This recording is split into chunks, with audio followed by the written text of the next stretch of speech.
Well, hi everybody. This is Dear Mama Sal, and welcome to a very exciting evening. Tonight we're doing another skills broadcast, and for those of you who might not know how these broadcasts go, we are working this year on improving our emotional intelligence. And you're going, yikes. No, it's in just one step at a time. And today we're going to talk a little bit about imprinting and how that affects our lives. So, if you are new to the broadcast, welcome. And if you choose not to participate, that is absolutely fine with us. If you do choose to participate, I'm probably going to ask you whether I may repeat certain things. And you're probably going to wonder, why is she asking me and nobody else? The reason is because the regulars, I know that they know not to put up anything they don't want me to repeat. So that is sort of, once they are regulars, they know not to put it up if they don't want me to repeat it. Even then, I will check every now and then. So welcome. Imprinting. What is it? Well, some of you may have learned. Hi, Isabel. Good to see you. Hi, Lauren. Some of you will have learned some time ago about a guy called Pavlov. And what he did was he managed to imprint something into the brains of his dogs. And the way he did it was that before he fed them, just before he fed them, he would ring a bell. And then he would feed them. Now, what happened was, like all things that need to be imprinted, hi there, Jody, like anything that has to be imprinted, he kept repeating it. So he was very consistent about what he did. Ring the bell, feed the dog. Ring the bell, feed the dog. So this in itself, you're probably saying, well, that's interesting. You can probably imagine that when he repeated it enough times, anytime he wanted the dogs, he just had to ring the bell and the dogs would come running. But something else happened. And the reason that we know about Pavlov is because not only did the dogs come to him when they heard the bell, but they were drooling. You see, their minds had imprinted that link between the bell and food to the degree that they felt it emotionally. Right, that they, like, that bell means food, and they could, literally start to salivate the moment that they heard the bell. So a very interesting start to this discussion today, because what I want you to see is how many things have been imprinted in your brain, even though you may or may not have realized it. I was talking to Jody and Lauren today about the song that Lady Gaga and Bradley Cooper sang at the Oscars, the award-winning song, which was Shallows, and the effect that it had on not only myself, but other people. And my question was, hi, Joanna, good to see you. My question was, why were we so impacted? Was it that they looked so beautiful coming up onto stage? Was it because the words of the song were so good? Was it the look she gave him that I would love somebody to look at me that way anyway? Or was it a combination of all sorts of things? So if any of you did watch the Oscars, I am certain that you were moved by the performance. Part of me obviously said, I wonder whether they were acting that or whether they meant it. In other words, that they actually had formed that level of a bond where they could literally do it.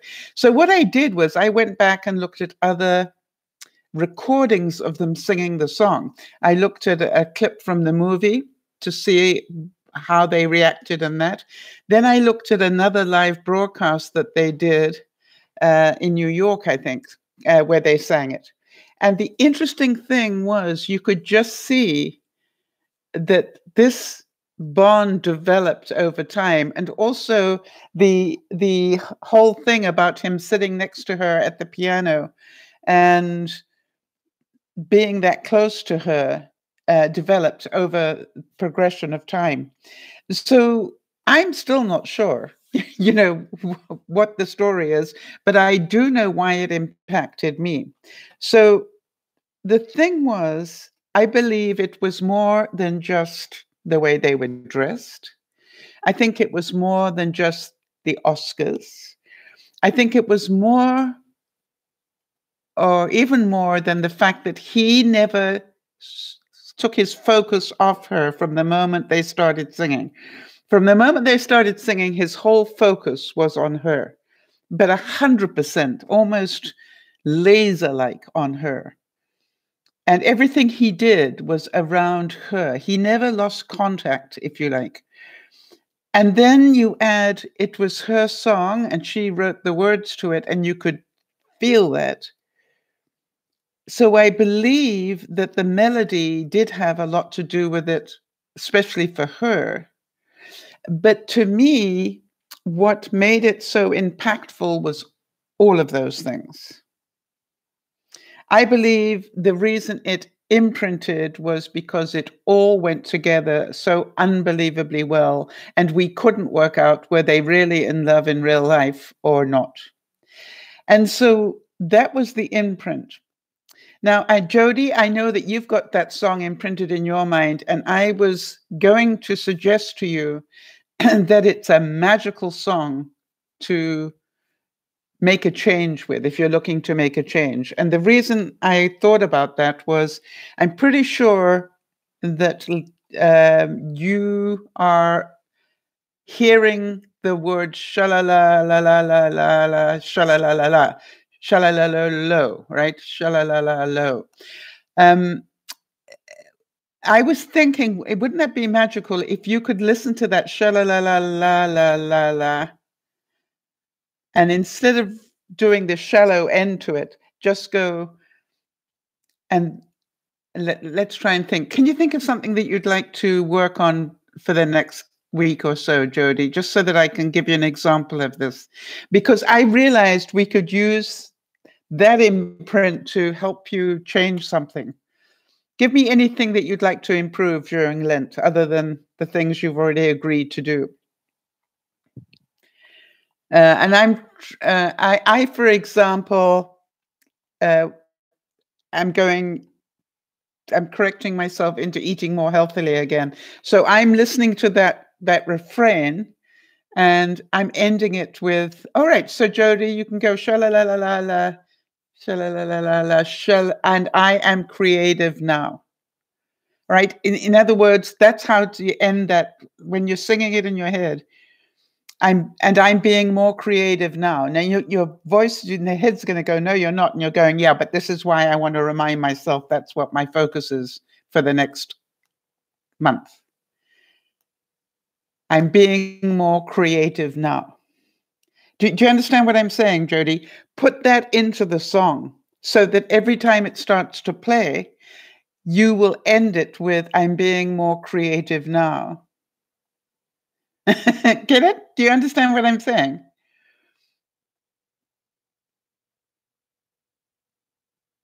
And you will be amazed how much more creative you become. Now, the reason for this, people, that I want to explain to you is, yeah, it's clever. Huh? I was busy working on this afternoon, and I'm thinking, wow, I can really show Jody how this works. Let me try and explain how this works. We've had a lot of things politically that have been imprinted in us recently in the last couple of years. So I thought I'd just say, you know, if you hear Hillary Clinton as a name, how many of you automatically now hear lock her up? When you hear Hillary Clinton, you can hear the audience shouting, lock her up.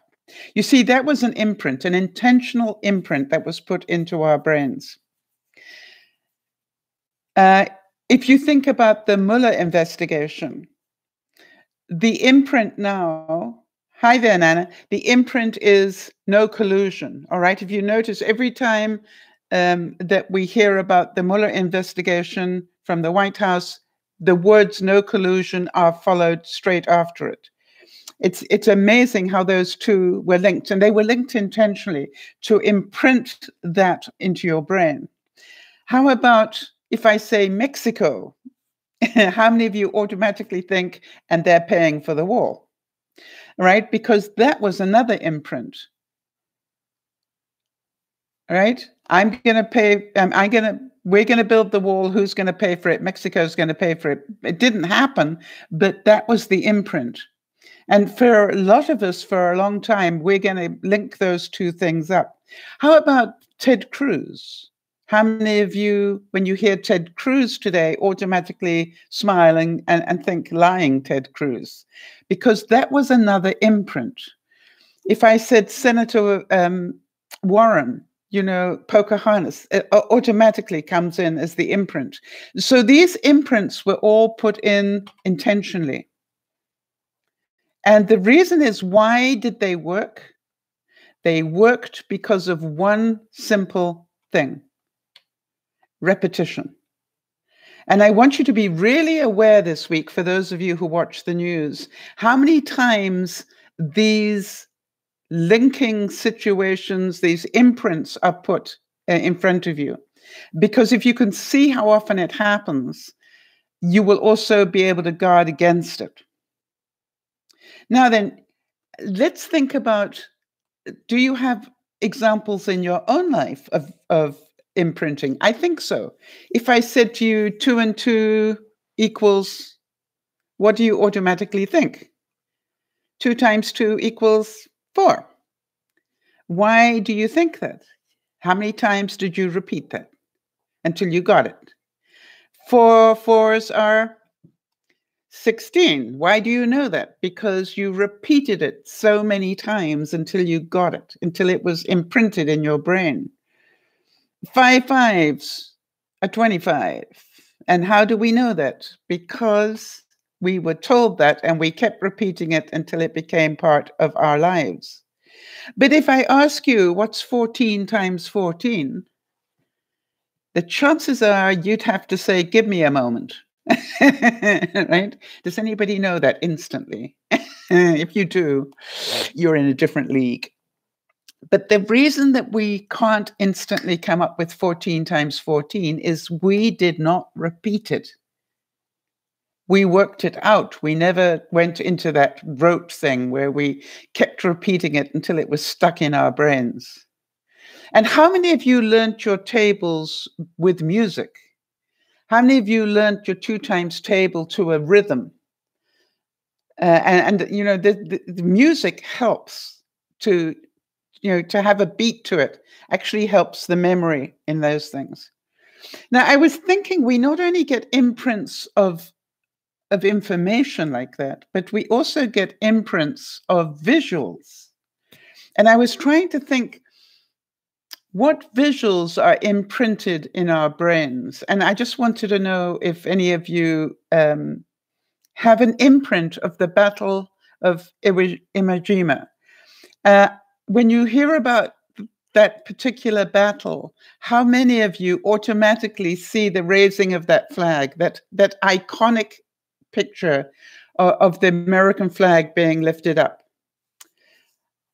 And if you do, understand that that picture is now imprinted in your brain and it's connected immediately to the words Battle of Iwo Jima. Yes, exactly. Now then, what if I said Marilyn Monroe? What picture comes up into your mind when you hear Marilyn Monroe? If you had one picture of her, which picture would it be?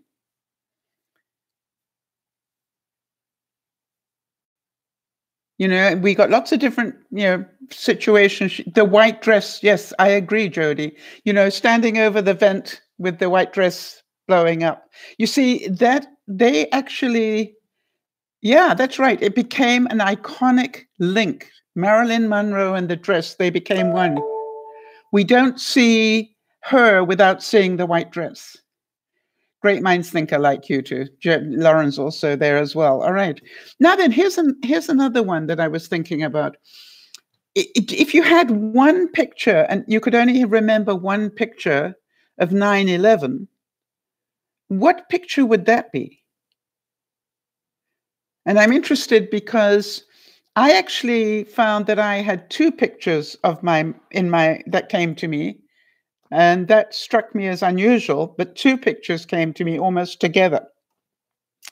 And obviously, they both had impact. So, right. Interesting, Lauren. The second plane crashing was one of the two pictures because I literally was watching it happen. All right. And so, and actually was, I was on the phone to my broker. And they said, Sal, if you haven't got the television on, put it on now. And I did. And just as I turned the television on, he was telling me about the first plane. And as he was telling me, literally, we watched the second one. Yes, Nana said her picture, that's not a picture. Oh, I suppose it is in Nana's brain, right? So, okay, that's Nana has a picture of her son of calling her. Now, my other picture I have, and I don't know if anybody else has that one. Yes, Jodie's going. She remembers the towers falling, but before that, and before they cancelled the feed, and I quite agree with you, was that guy jumping to try and save his life. And I totally agree with you. That was, this was like, if I've got a chance, I had a feeling I probably would have jumped as well rather than burned to death.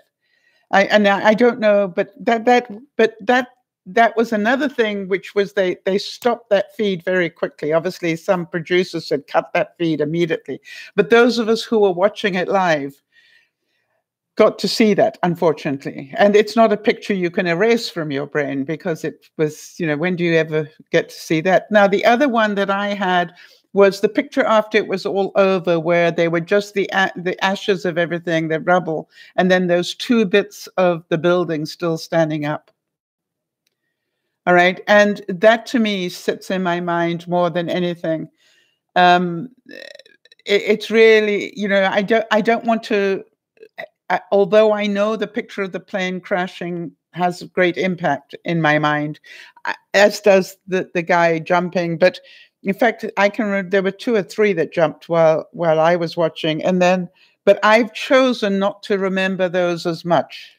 Okay, the picture I put up is the calm one, where everything has happened. Oh, itchy nose, where everything has happened, and there were just those two parts of the structure that were left. And that is the one that when I think 9/11, I have trained my brain to remember that they lie in peace. Does that make sense? I choose not to remember the horror. I choose to remember that they lie in peace, because that I have physically imprinted that into my brain. Do any of you understand what I'm trying to explain here?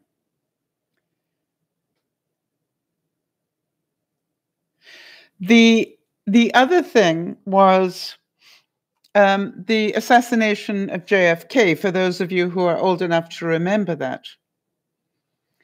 There are lots of iconic moments in that whole footage, the newsreel footage.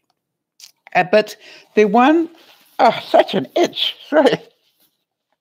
The one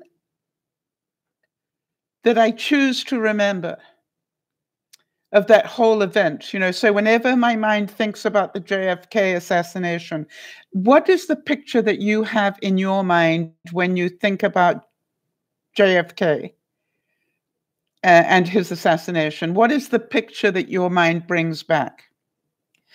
Because I've trained my mind to give me back a picture that, again, is not the horrific one.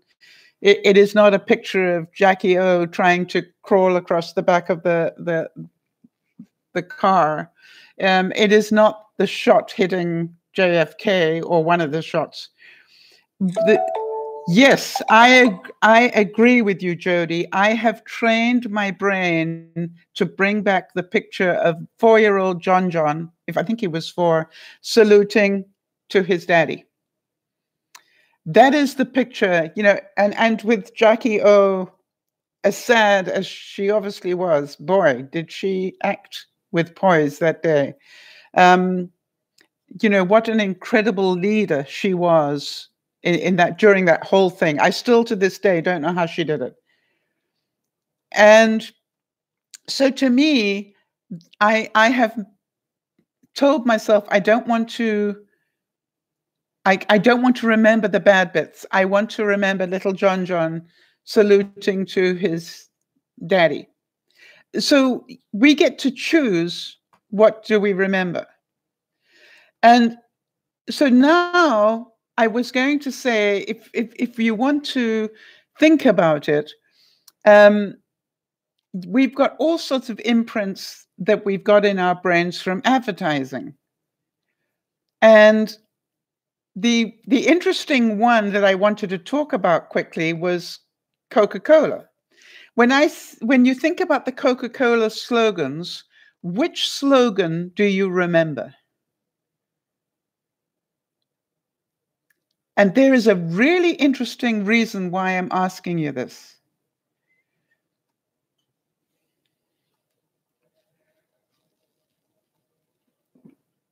Nana's asking what date did JFK? No, the slogan. And which slogan do you remember? Oh, thank you, 1963. Thank you very much, Lauren. So which slogan do you remember? Both Jody and Lauren went on research on that one for you, Nana. Aren't they kind? All right, so which slogan do you remember from Coca-Cola?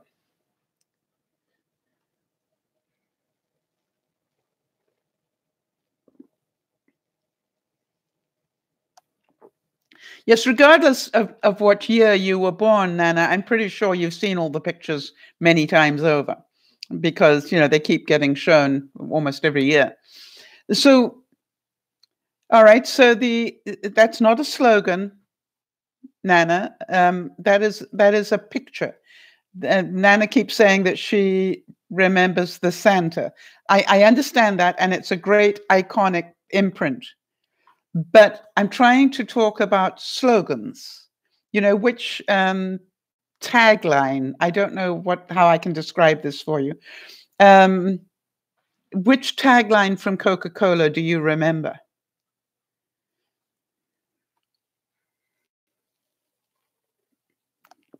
And the funny thing is, when I was thinking about it, the one that immediately comes to mind is Coca-Cola. It's the real thing. And I thought that's really strange. Yes, the real thing, you as well, Jody. Yes. And I believe there's a reason why we remember that one specifically. I had no idea how many different slogans they have had. Just hold on one second. I want to just get that for you, because I think some of you will find this really interesting. Back in 1886, their slogan was delicious and refreshing. I definitely didn't remember that. In 1904, it was drink Coca-Cola. In 1905, Coca-Cola revives and sustains. 1906, the national temperance beverage. How about that one? And so it goes on. And Jody, if you remind me, I'll put up the link for people so they can read them all. But here's the interesting thing. In 1969, it's the real thing. And some of you will remember they started it with the song, I Want to Teach the World to Sing. All right. And it lasted from 1969 to 1971. And by 1971, they had changed the slogan to "I'd like to buy the world a Coke," because that was to the tune of, yes, of course you remember the commercial. Now, Jody, think about this. You had an incredible line, "It's the real thing," mixed with a song that was a hit song of the day. So it was a bit like Shallow Song, all right? Everybody knew the song, I'd like to teach the world to sing. And all they did is they changed the world. They changed the words. I'd like to buy the world a Coke. It's the real thing. Now, I believe the reason that so many of us remember that tagline, if we are old enough, is because it had the wonderful visuals, the ad itself was full of life and everything else, with people singing that song around the world, as far as I remember. We had a song that we already knew that was already imprinted in our brain. And then we had Coke to add to it. And so this was like a complete picture, a bit like the Oscar thing. You had the message, you had the music, and you had the right environment. Does that make sense? So it had like 3 different impacts. And the reason that when you say to most people of my age anyway, you know, which Coca-Cola slogan do you remember? It's the real thing comes back. And yet that was back in the 60s, for goodness sake. And I'm looking at, do you know, they've had a new slogan every few years. And I'm looking at some of them and I'm going, I can't even remember some of these. I'll just read some of the ones from 1990 onwards. You can't beat the real thing. Always Coca-Cola. Coca-Cola, enjoy. Life tastes good. Coca-Cola, real. Make it real. The Coke side of life. Open happiness and taste the feeling. And I got news for you. I still go Coca-Cola. It's the real thing. Why? Yeah, the national temperance drink. I know. Isn't that incredible? So what I'm trying to say is that I believe the reason that we remember that is multifaceted. Great words, great music, great energy with the advertisements. All right, let's see how we do. And I know there's a little bit of a lag, so I'm going to take the time to wait so that you guys can answer. Hi there, Mugwump. Good to see you. We're talking today about imprinting in our brains, Mugwump, just so that you can catch up. And just when you get a chance, do listen to the first part of this if you haven't been listening already, because it's an important part of I don't mean right now, but go back and listen to it because it's an important setup for what we're going to be doing. So how many of you know the slogan for McDonald's, for example? When you say McDonald's, what is the slogan?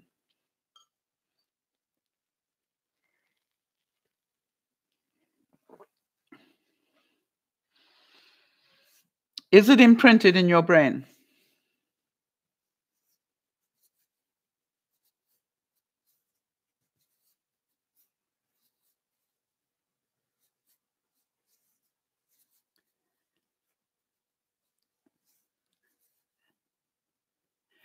Interesting. Nana comes back with 2 all-beef patties. All right. All right. The current slogan for McDonald's is "I'm loving it," but I'm pretty sure that the 2 all-beef patties was part of the advertising slogan that Nana remembers, and it'd be interesting to go back and see when they use that one. Jody remembers "Eat at the Golden Arches." All right. So you understand, depending on how old you are, you will either remember the current one or the ones from farther back, because the ones that imprinted in your brain originally, the ones you're more than likely to remember. That's very good work, people. I'm impressed. Right. What about Kentucky Fried Chicken?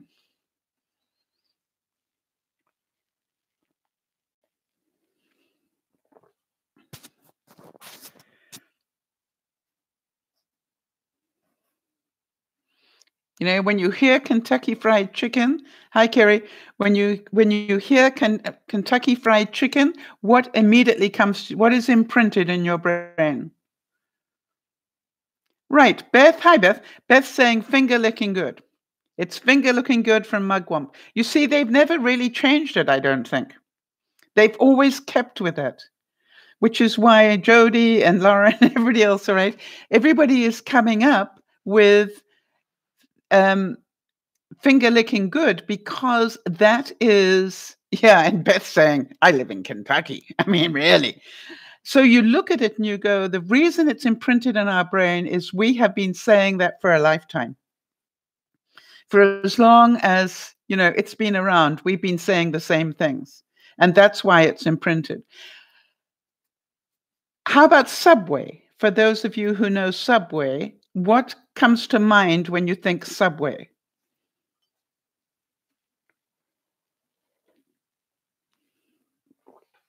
Kerry, we're talking about imprints on our brain, just so that you know you've come in the middle of a lesson on this. Right, so Jodi's going, eat fresh, Lauren's saying, eat fresh. They were ahead of their time, by the way. They were into the eat fresh movement before everybody else. So yes, two of you are saying, hi, Florida. Two of you are saying, Kerry and Florida are both saying $5 footlong. So, you know, that's interesting, all right? So that obviously had impact, that it stayed in your brain. Good. How about Kit Kat?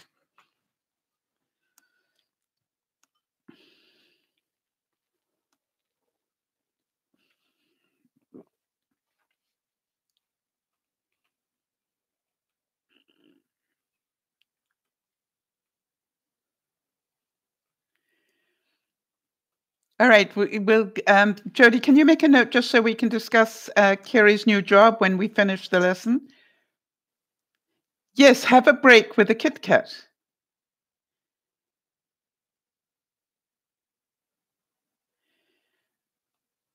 Yes, all right. So you understand it was a great slogan and one that they've kept for a long time, and it's still imprinted on your brain. Wonderful. All right. Now then, let's see. Did we have any imprints that were educational? We all know about daylight savings time. In spring, which way does the clock move?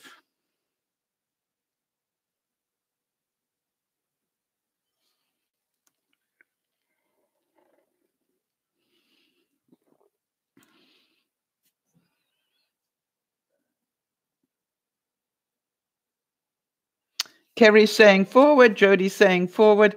How do you know that?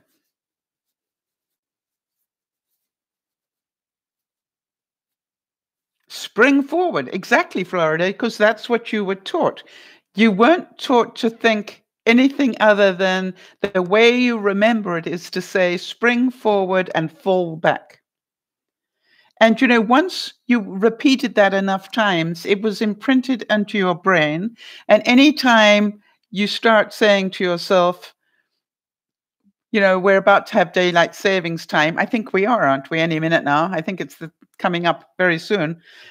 We all know we're going to spring forward. So, and the reason is we have repeated it so many times: spring forward, fall back, spring forward. Right? It's on the 10th. Thank you very much, Jodi. So you understand the reason we don't have to think about it is it's imprinted on our brain. So what I want you to understand is in order to imprint something on our brain, the one thing that is consistent is repetition. All right? The one thing that all of these things have a repetition, whether it was the number of times you have seen a picture. How many of you remember the iconic picture after the Declaration of Peace in World War II, the picture of the sailor kissing the nurse? The reason why, if you know, think about these iconic pictures, we saw the picture so many times, it became a classic. And you can understand why, being a photographer, it must feel so wonderful to have your photograph be the iconic photograph for anything, be it good or bad. It must be incredible to be that photographer. So for anything to get imprinted on our brain, we need the right words and the right emotion, enough repetition. And if you add all those things together, for some of you, it's called a prayer. And for some of you, it's called an affirmation. The repetition of a positive thought. What is oh my?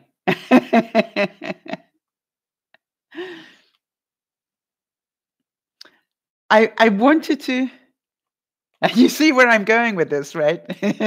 This is part one. I'm going to do part two next week. All right. So now then, let me ask you something. Doesn't matter which country you're in, but when you hear your own national anthem, how do you feel? Thank you, Mugwump. I thought long and hard about how to explain this imprinting in a way that everybody would get it. So I thank you that it helped you.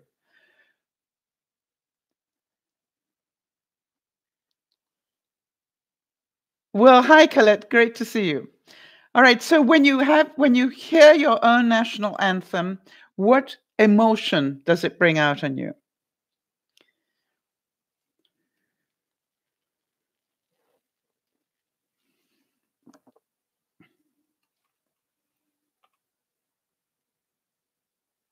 Ah, thank you, Colette. Um,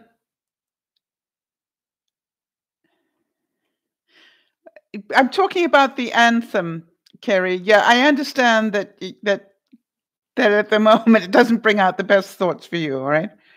All right. It used to bring out pride, but now it brings anger. Interesting. Mugwump says patriotism. I find myself almost crying when I hear our anthem. And it's just like I and the reason is because we all learn it, we all sing it a lot, we all feel it, and hopefully you believe it. Right. And Jodi's saying patriotic. I want to tell you that it's quite funny. As a Rotarian, we always, start the meeting with the anthem, and because we are so close to the States and we get different people visiting all the time, we normally sing both anthems. I'm not a Rotarian anymore, but it's really funny because it's amazing how many Canadians can sing all the words to to the American anthem, the Star Spangled Banner, but very few Americans can sing the Canadian one, which I always find quite interesting. But here is the thing. Yes, Florida's saying she gets I presume, Devon. I'm not sure if you're male or female, because that could be a male or female name, but you're saying you get a warm feeling, feeling of being united. Yes, it is a patriotic feeling. And the reason that we get it is because we always do it with such honor and such thanks, Devon. You're female. You get it with such emotion attached to it. And nearly always it is sung, you got the music and the feeling. Do you understand? The music added to the words all have impact.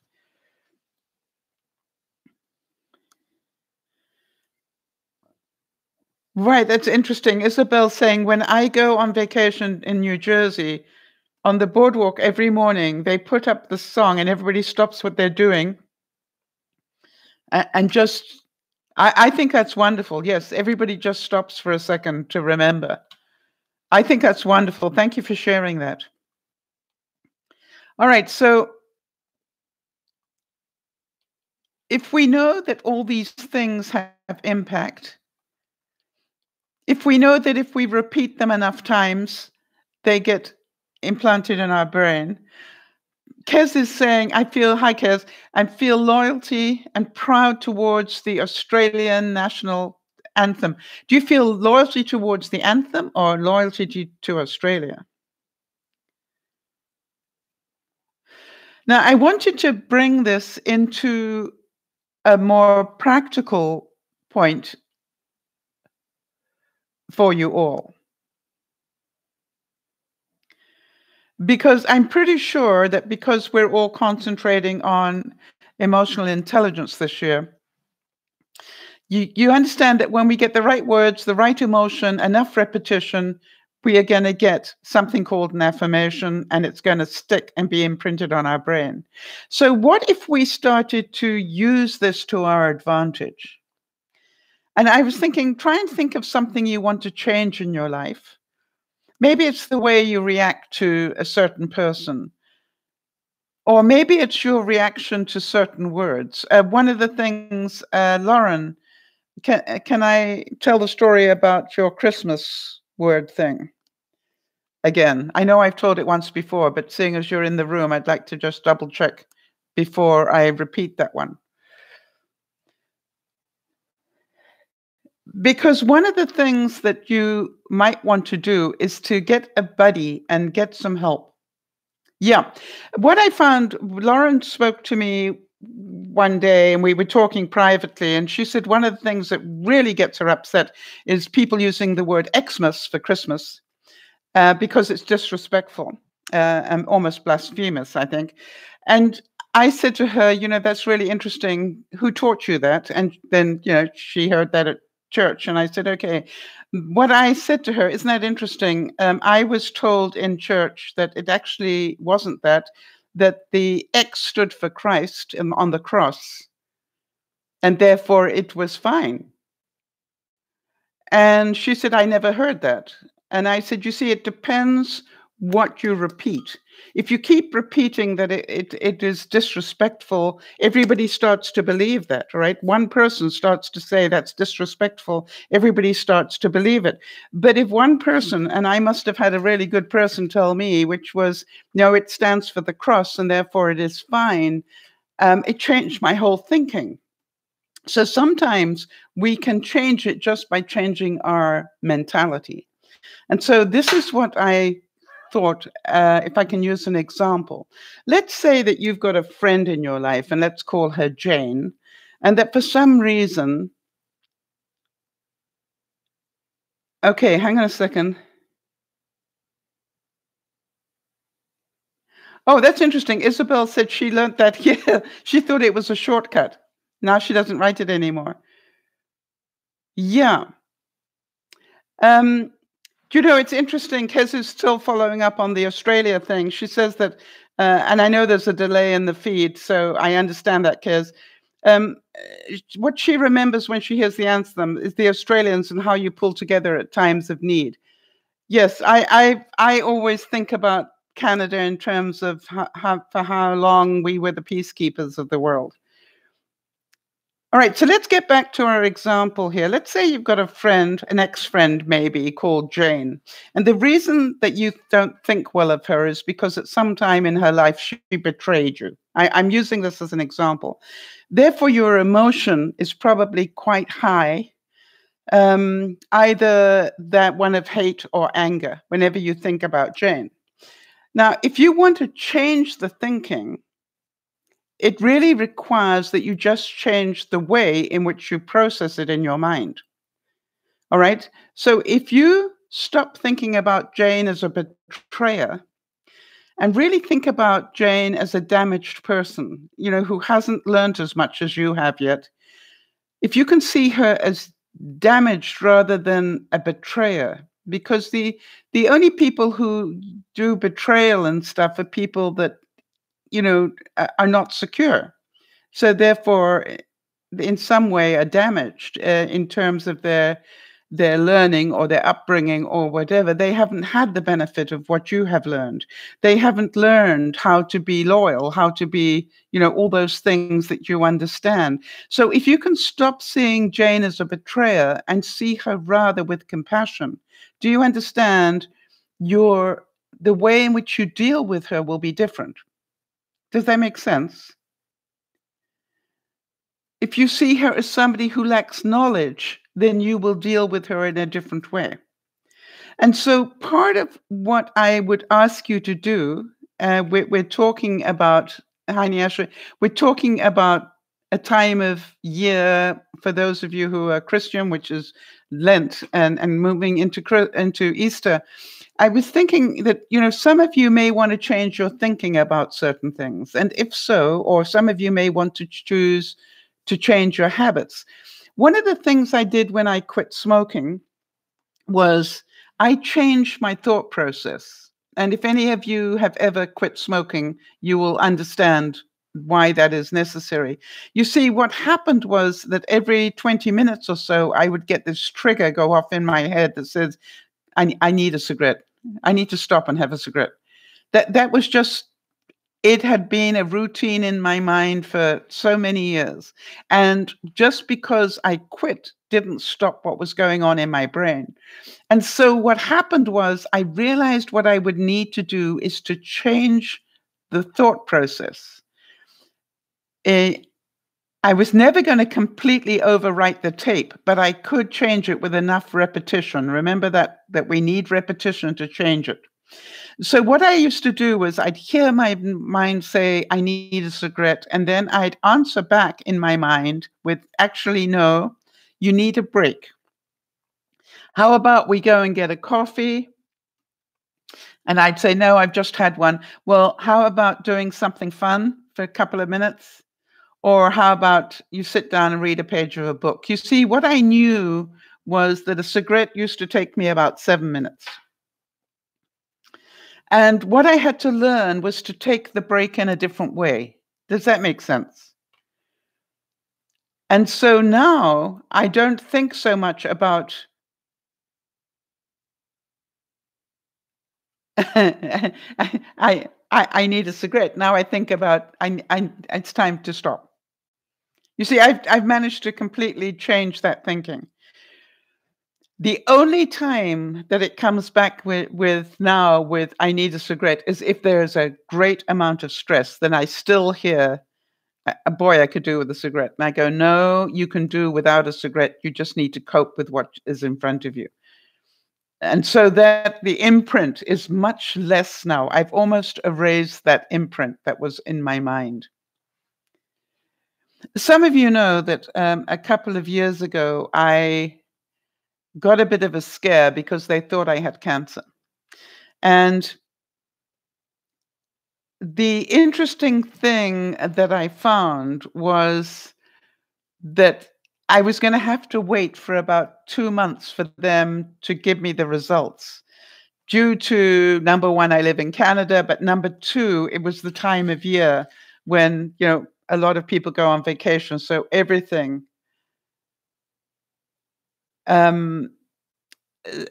will sort of sort itself out eventually. So, but it ended up that I was going to have to wait a couple of months. Now, I don't know about you, but 2 months after you've had the test done, waiting to find out whether or not you've got cancer, that can be a very scary time.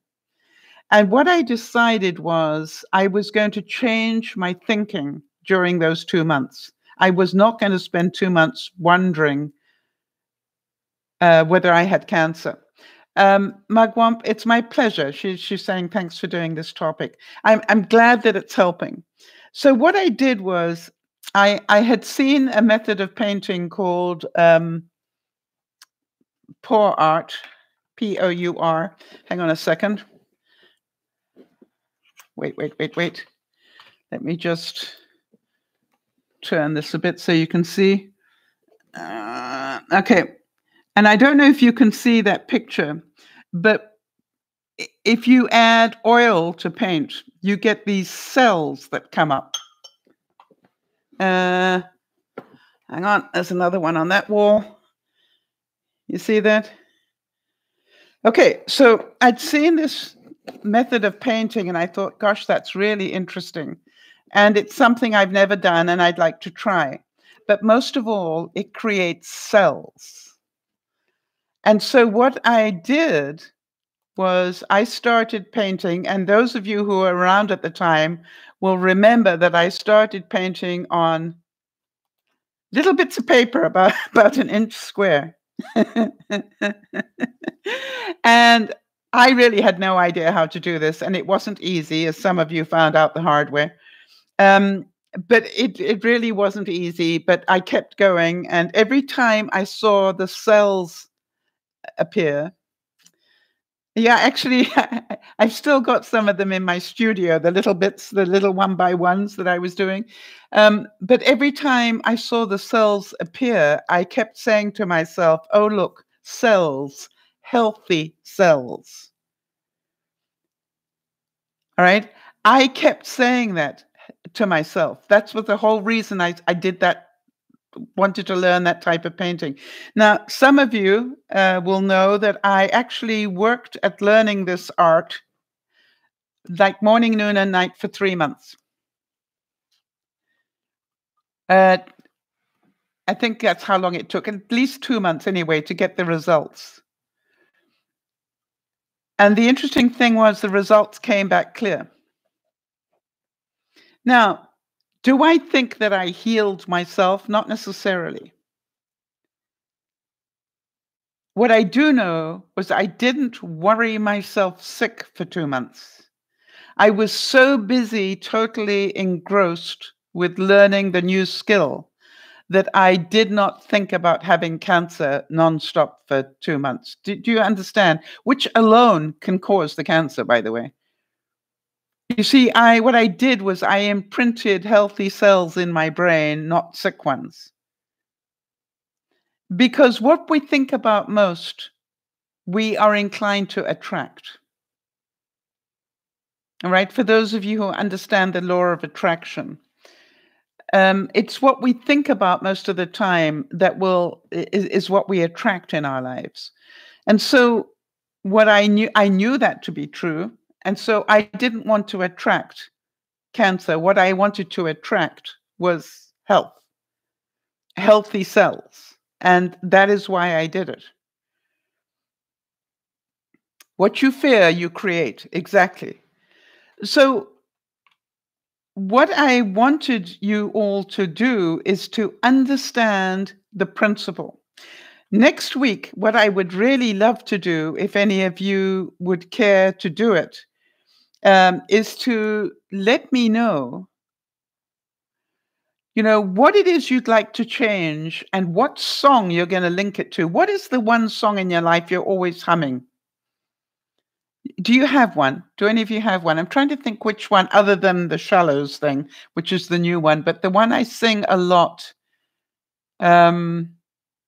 We Are the World.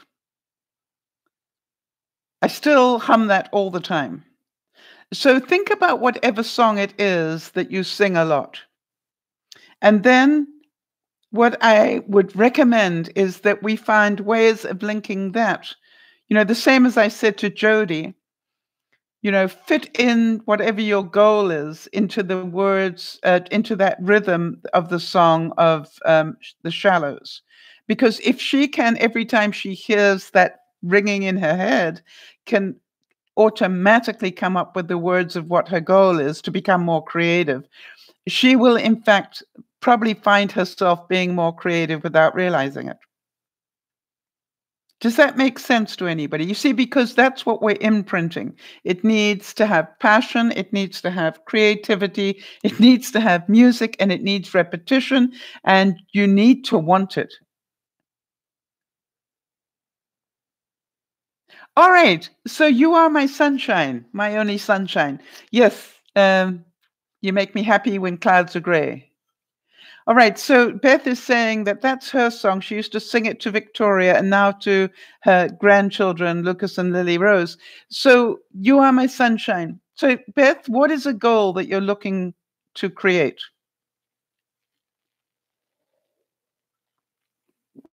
Because what I'd like you to do.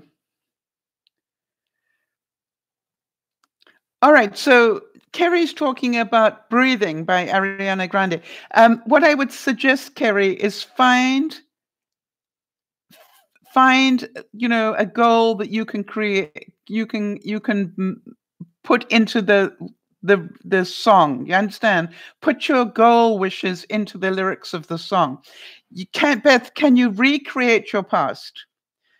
Yes, if you want to. So you can imagine what it would have been like to have had a beautiful childhood.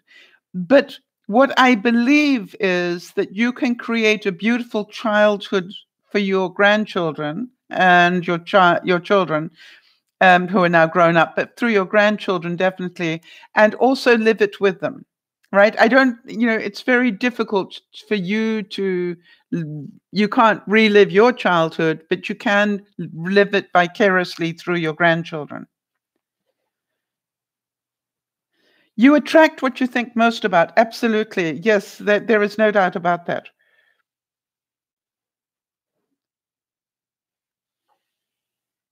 So the whole for those of you who are interested in imprinting, you might have heard about something called NLP. Have any of you ever heard of that? Neuro-linguistic programming.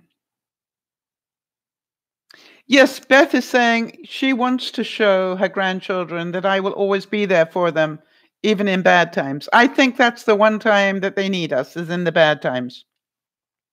I've always said I can tell who my friends are because they're there when I'm going through a tough time, not the easy time necessarily, but when I'm going through a tough time, they're banging on the door, making sure I'm okay, and keeping with me until I've got my feet back on the ground again. Hi, Pat. Good to see you. How's the little one, Pat?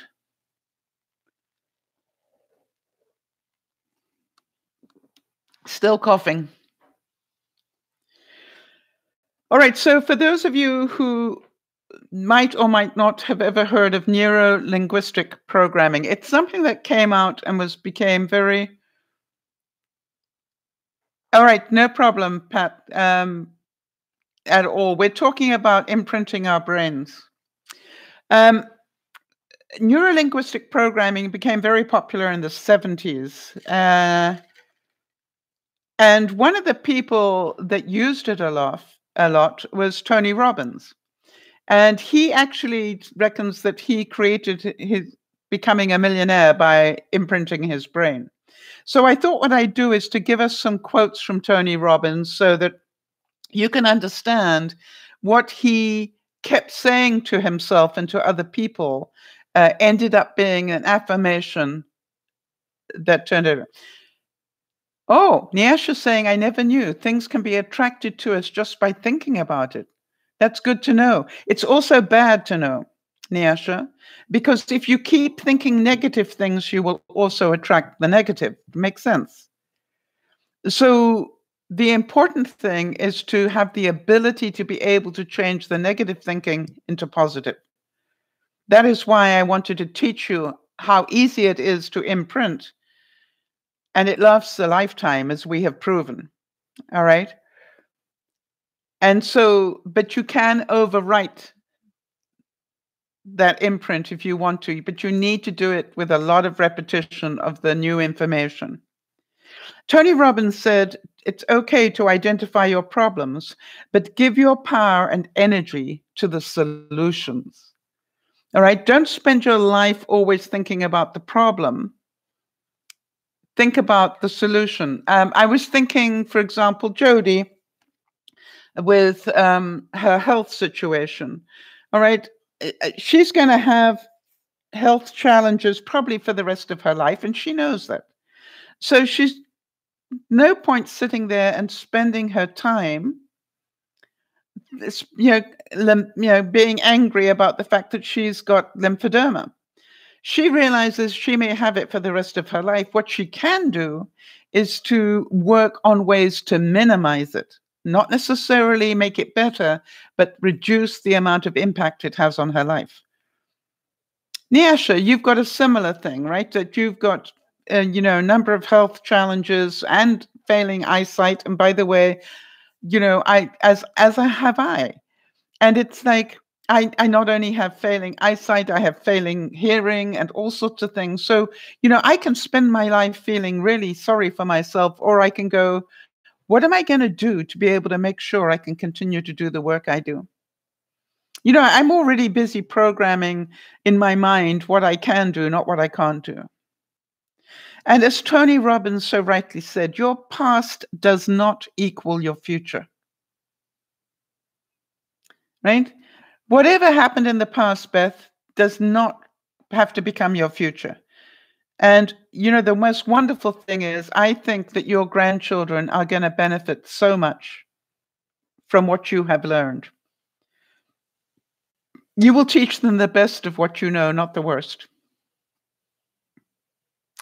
You'd love to know how to do what, Pat?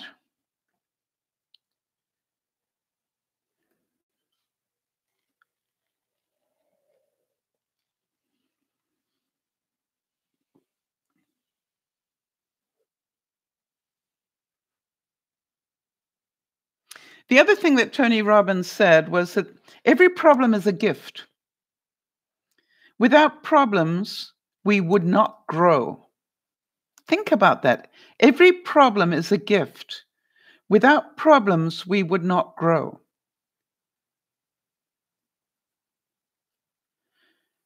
Right. Kerry's saying, I've got health issues and a few mental issues that'll be with me for the rest of my life, but I'm going to be okay. Yes.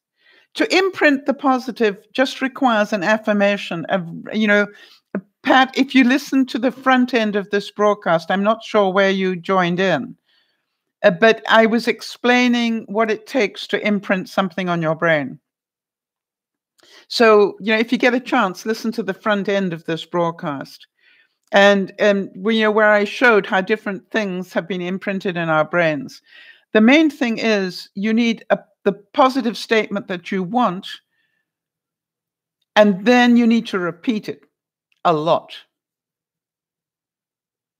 Nyasha's saying, I don't know if my eyesight is failing or is going to fail me at some point, but at the moment I need a new cornea.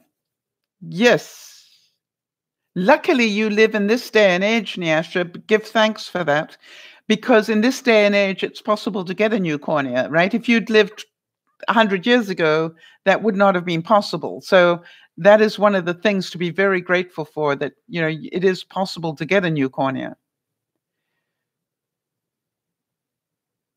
So Tony Robbins also said, in life, you need either inspiration or desperation. How many of you have found that where you're going, no, I can't do that, I can't do that, I can't do that. And suddenly it becomes really necessary that you do that, and you find out that you can actually do it in a heartbeat. Have any of you ever found that? So either, I think it's a great thing, either inspiration or desperation. Kerry's saying that her moods are now stabilized. Oh, I'm so pleased to hear that, Kerry. And things are finally getting better in your life. And I'm in a good place and happy. I want to tell you, I was very concerned about you for a while there, Kerry. So I'm delighted to hear that things are going in the right direction. Well done. And Mugwump says, it's like constantly saying reassuring things that you would say to your scared child. Guess why, Mugwump? You are talking to that part of you that is the scared child. That is your inner child. And I am going to be doing some more work on that coming up. I had a request at the lunchtime broadcast that we did, which, by the way, was was quite something. And so right. So this is the whole thing, that if you understand that when you're trying to overcome a fear, sometimes you just have to face the fear and do it anyway, right? And that is the interesting part. And if you do talk to yourself, your self-talk that you give yourself is that you would give a child, you will build your own confidence. Yes, we do, Mugwump. We all have that child in us that needs love and comfort. We all have that child in us that's a little scared. And that's okay. Tony Robbins said that success is doing what you want to do, when you want to do it, where you want to do it, and with whom you want to do it as much as you want to do it. That is successful. It's not about money.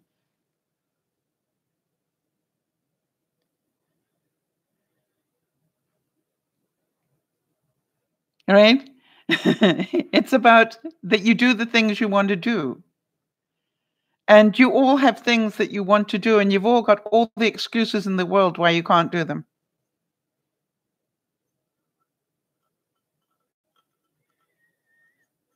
Tony Robbins said, we can change our lives.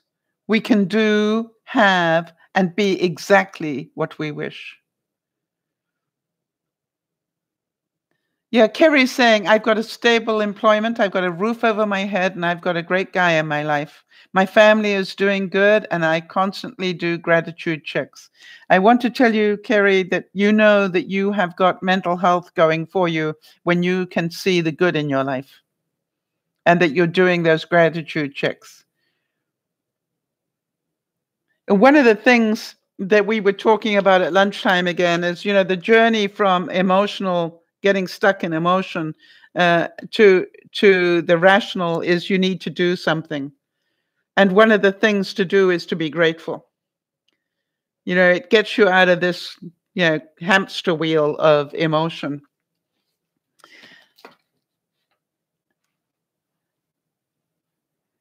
I was amazed at lunchtime how many people actually said to me that this graphic has helped them.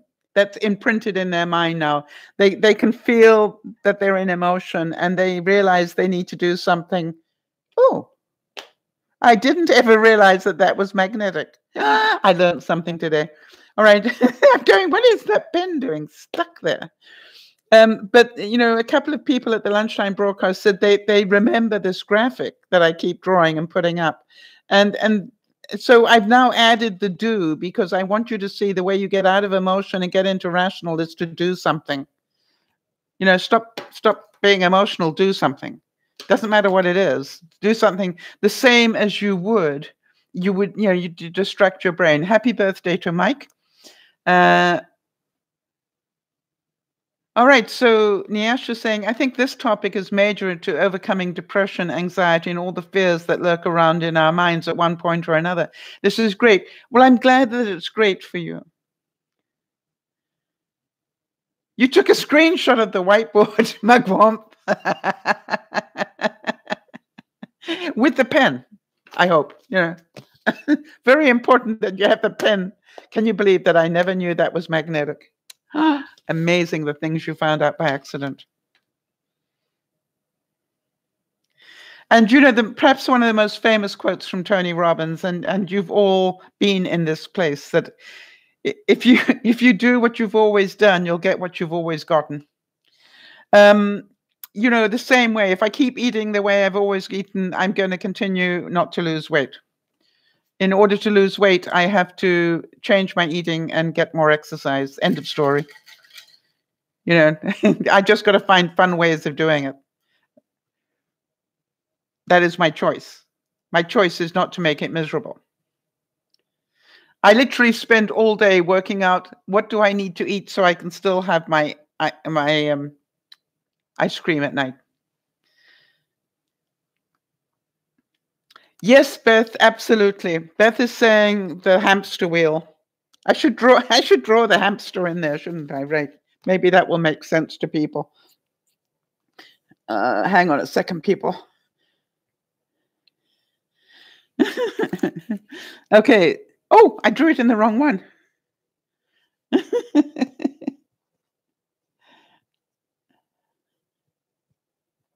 Yeah, how many of you relate to that, going round and round in the hamster wheel?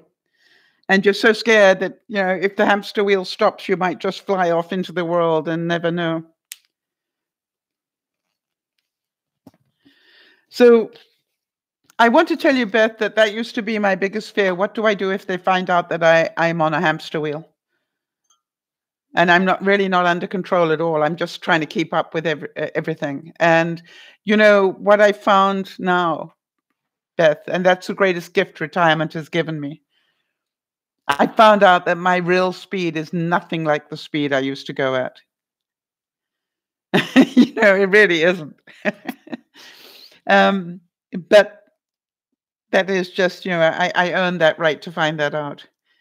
Oh, Flora, Devon is also in the hamster wheel right now. Really? Yeah, it's not much fun, is it? I mean, if I think of all the things that I've really enjoyed in my life, I can't say being in that hamster wheel was my greatest feeling. And it was like the world was controlling me. I wasn't controlling my world at all. And people were controlling me. I wasn't controlling it. It was just like I was a pretzel. Jody will tell you that she was in that space as well when I met her. All right. So yes, exactly, Beth. Beth saying, oh my gosh, I have a long time until retirement. I won't make it that long. And that's why I keep giving you a heads up, Beth, about watch out here, because I've been on your route and I know.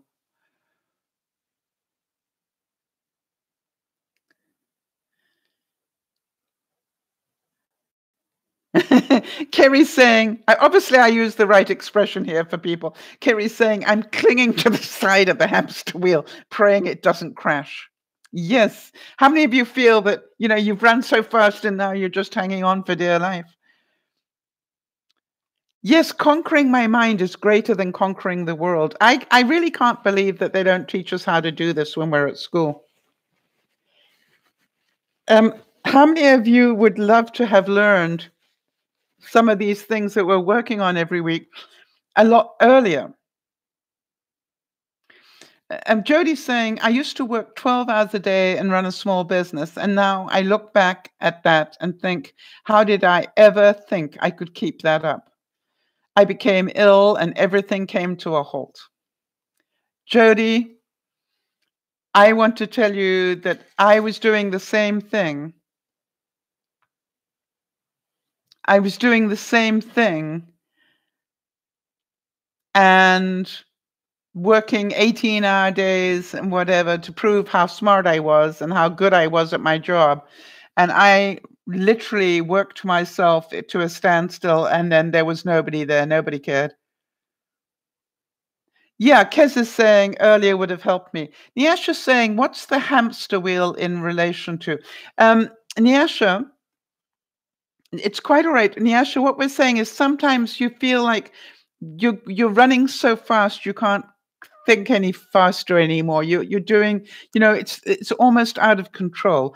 Let me ask the viewers, if you were trying to describe that visual of the hamster wheel for Nyasha, who you remember lives in a different country, how would you describe that? Maybe different people can write their description of it so that maybe that will help her. Yes, Mugwump is saying, I wish they taught me that one in school, blocking negative thoughts and flourishing the positive, nurturing ones. Absolutely. And, again, that is the whole reason why I started doing DearMamaSal, was because I kept saying to myself, I bet you I'm not the only one that has been through this. Right. Isabel's saying, I can't stop thinking, right? You can't turn off that whirling, running. That's what it feels like, Anyasha. Like you can't turn off your mind. And Isabel's saying she can't turn her mind off, especially before going to sleep. We have an answer for that, Isabel. And Jody, if you will remind me, I will put up the link in the resource page of DearMamaSal.com. Isabel, if you don't know how to find that, let me know. Because it's really important. We found a way to do it, to turn your mind off. And it's the way they teach the military people to do it, so that they can go to sleep, whether they're on an anthill or in the jungle or whatever. And it does work. Beth is saying the treadmill broke and you're stuck on it. I feel like it's like the treadmill keeps, somebody turned up the speed on the treadmill, and the fear is that they're going to shut it off and you're just going to keep flying. Yeah. All right. Very true, Mugwump. And, there are a lot of people here in the chat room tonight who would agree with you because they've been there. She said, while studying, it's hard to block out all the thoughts and focus my mind on thinking about the next text I am reading. Yes, you got information overload. Yes, Nyasha, that's right. Now you understand. It's like going on and on and on, and you can't stop. Right? Either your brain's doing it, or you're overloaded with stuff. Jody's saying, Nyasha, having the hamster wheel spin so fast that the hamster gets flipped upside down. Yeah, the poor hamster, because it can't keep running as fast as the wheel is going. Right. Mugwump says, I think the people who read books, they develop this good habit of shutting down their minds and focusing on the text. That is why they say one of the things to do if you want to go to sleep is to actually pick up a book and read, because it forces you to slow down. How many of you are saying, but if I read a book, I fall fast asleep? That's the whole point. Duh. If that's a good way to tell. Beth, our own resident Energizer bunnies, her battery needs replacing. Yes, and it will do.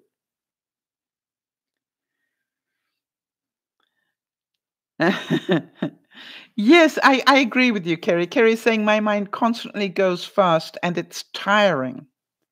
How many of you have had are really tired of trying to keep up with how fast your mind is pushing you to go?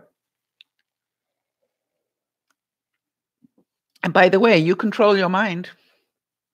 If you are emotionally intelligent, you actually control your mind. That is the whole thing. Mental health is, can you control your mind, or does your mind control you? That's putting it pretty simply. Yes, Mugwump says, I have a mantra for my mind, especially to help me when I'm studying. Slow down to speed up. I want to tell you, Mugwump, if you could see me when I prepare to do a broadcast, you would smile. Hang on, I just want to make sure I don't miss something important here. All right, so Kerry says, if I pick up a book and it's good, I don't sleep. If it's bad, I just chuck it aside and do something else. Yes, so that is that you are picking up the book to entertain yourself. Because if it's really bad, then you would probably fall asleep if that's the reason that you wanted it. I found listening to the news, I just turn the news down and I just fall asleep with the white noise going on because they keep repeating the same stuff.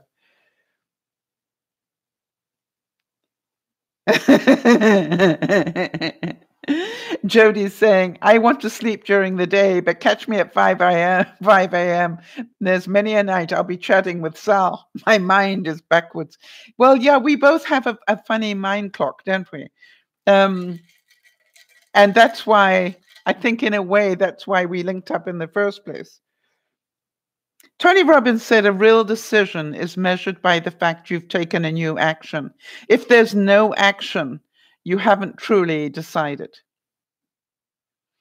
So, if you're trying to change your life, what action have you taken to change it? Or are you waiting for the world to change? Losing weight. I need to change what I'm doing. The only way it's going to change is if I change. If I keep doing what I've always done, as Tony Robbins said, I'll keep getting what I've always got, which is fat. You see, Tony Robbins said, in life, lots of people know what to do, but few people actually do what they know. Knowing is not enough. You must take action. You must do something. Otherwise, you will stay in the you'll stay in the hamster wheel.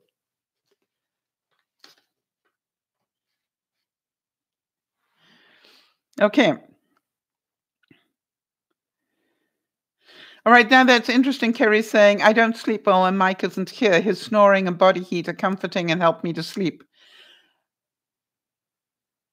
So now I think that's very cute in lots of levels. But that, it also says that, gosh, what happens when Mike's not there? Do you not sleep well?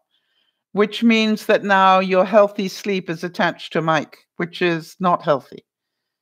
All right. I'm not saying that knowing Mike isn't healthy, but you understand if you have got to the stage where you need Mike to be able to sleep properly, then you're not looking after yourself well enough. Does that make sense, Kerry?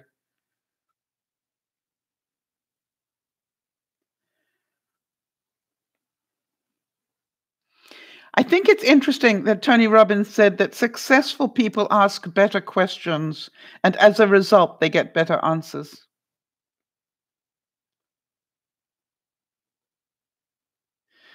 And he also said the only thing that stops you from getting what you want is the story you keep telling yourself. Oh, I could do it, but whatever that story is that comes after but, 9 times out of 10 is just that, it's a story.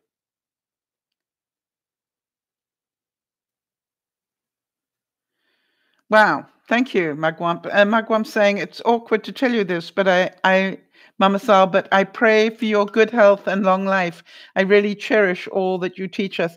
Wow, thank you. I pray that it's really funny, Magwamp. I remember Benji, for those of you who know Benji, asking me once if there's one thing in retirement that you would wish for, what is it? And it was quite funny because I didn't even skip a beat. And I said the ability to continue to do the work that I believe I am here to do. Does that make sense? It was just like that's the one thing that, I knew that at being retired, I would not have the finances as as I did to be able to afford to do all the things I wanted to do with Dear Mama Sal. But I really wanted to be able to continue to broadcast and, not have to worry if the computer broke down or whatever. That those sort of things were really important to me when I retired. And I've got most of those things sort of set in place now. But boy, that was really important that I wanted to make sure I could continue to do the work that I choose to do. Tony Robbins said that only those who have learnt the power of sincere and selfless contribution experience life's deepest joy, true fulfillment.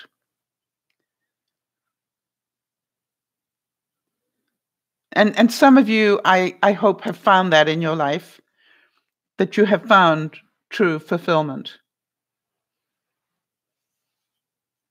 And if not, please create it for yourself, because I will repeat what he said. Only those who have learnt the power of sincere and selfless contribution experience life's deepest joy, true fulfillment. And Tony Robbins said, I challenge you to make your life a masterpiece. I challenge you to join the ranks of those people who live what they teach and who walk their talk. How many of you know that you spent quite a bit of your life saying one thing and doing something totally different?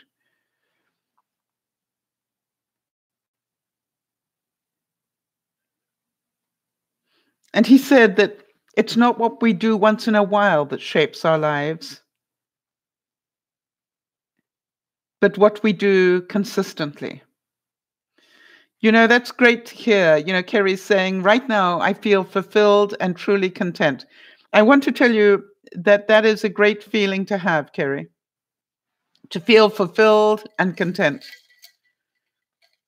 I think those are two things that a lot of people would love to be able to achieve. Well done. Tony Robbins said that success in life is the result of good judgment. Good judgment is usually the result of experience, and experience is usually the result of bad judgment. You're allowed to make mistakes, people. Kerry's saying, I finally stopped being a pretzel and life got better. Yes. Well done, Kerry. Isn't it an amazing feeling when you realize I don't have to be a pretzel anymore? And I'm going to upset some people and they probably will never talk to me again, but that's okay. I don't want to be a pretzel anymore. Well done, Kerry. I'm proud of you.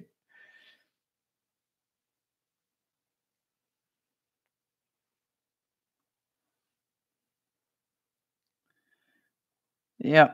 I remember when Jodie realized that one. It was, quite mind-blowing when she suddenly realized that she had spent her life becoming a pretzel to everything. And Tony Robbins said, if you talk about it, it's a dream.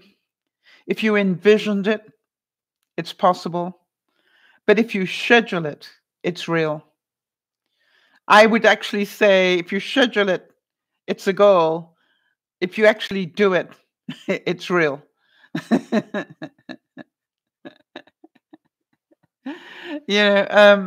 Let's do that again. If you talk about it, it's a dream. If you envision it, it's possible. But if you schedule it, it's real. And Sal says, but if you do it, it's really real, right?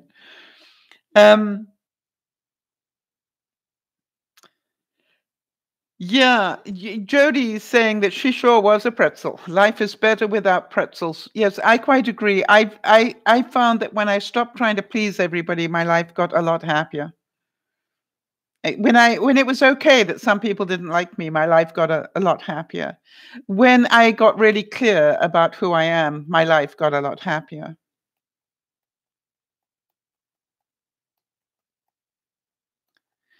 Now, how many of you agree with this one? Tony Robbins said, anytime you sincerely want to make a change, the first thing you must do is raise your standards. Itchy nose again. Yes, and to raise your standards, to look after yourself. You know, you need to put yourself in higher priority. And it's not about being selfish, it's about making sure you look after yourself. Yeah, Carrie's saying, even when I feel myself twisting up like a pretzel, I mentally check myself and ask, why the heck am I doing what I'm doing? Yes, if you're feeling like a pretzel, you are doing it wrong, right, Carrie? You have allowed somebody to mess with your progress.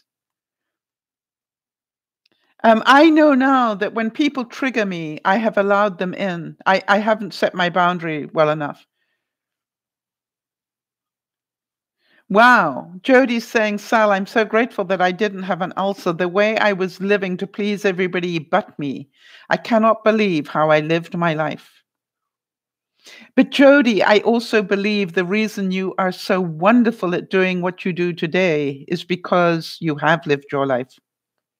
And I am so grateful for that at some level. You see, I would never have met you if you'd lived your life any other way. And you have definitely, been a great addition to our lives here. Yes, Kerry's saying, and feel the emotion of this one. I have finally started looking after me and it feels glorious. Isn't that beautiful?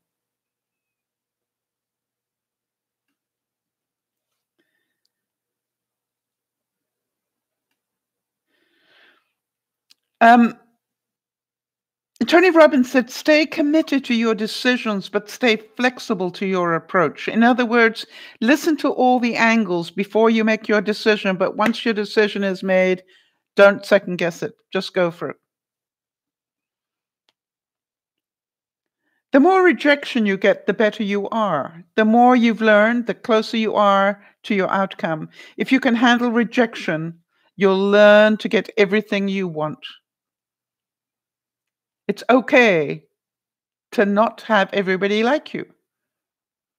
Isabel's saying, I'm still a pretzel. And it's not easy when you decide not to be one anymore. The people around you just don't accept it. I'm a work in progress. Oh, Isabel, we so relate to that. And you will lose friends and wonder whether you did the right thing. You'll second guess yourself. And then you'll realize they weren't your friends.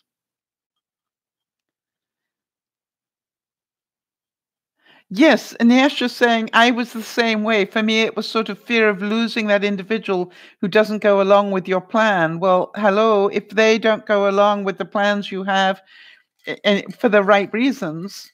Now, there are some plans I don't go along with some of my friends, but I let them know, hey, the reason I can't support this is I'm not sure this is the right plan, but that may be my problem, not yours. Do you understand? I will explain why I don't think a plan is a good idea. But if you want to go ahead with it, that's fine. Oh gosh, sorry. I just have difficulty supporting it because there's something that doesn't feel right about it for me. Yes, Beth is saying, I think I look after me better, but also I love the chaos in my life. I was so numb to everything. I like the feeling of rush and exhilaration. Yeah. One of the things, do I have anybody here that has suffered from bipolar at all? I'm not sure if anybody here used to be called manic depression, but I want to tell you that I can remember one of the great learnings for me was when I was given antidepressants at one stage. If you like that, you know, a normal person's life has ups and downs like this, you know, which is fine. And if you are manic depressive, you know, you go right up here and then you end up right down here and you end up right up here and down here. You know, it's like a serious roller coaster. And then what they do is they will give you something to level it off. And I can remember that I used to suffer from depression. I spent a lot of time below the line here. And, you know, so my sine wave, if you like, looked sort of like, you know, I was, you know, doing quite a lot of time down here. And so what they did is they gave me some antidepressants. And what I didn't realize, there were good news and bad news about that. Let me just try and get another pen here so I can show you. Trying to find a red one. If I've got one, I think I have.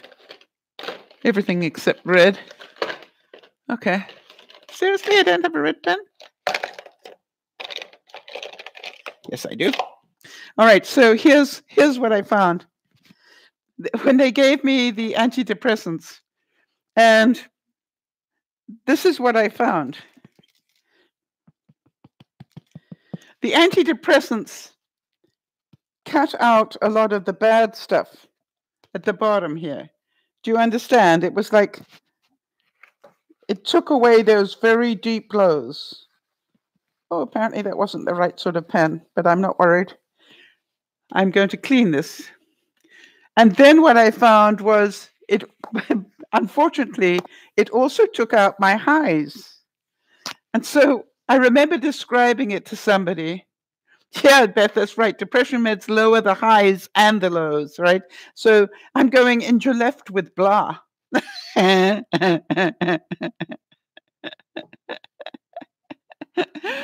so, you know, I couldn't wait to get my mental health back again so I didn't have to deal with blah. Because when they take away the highs, you know, you're going, well, now what? I just live in this sort of blah land now. But I worked really hard to do the work on myself so that I could get back to reality. Okay.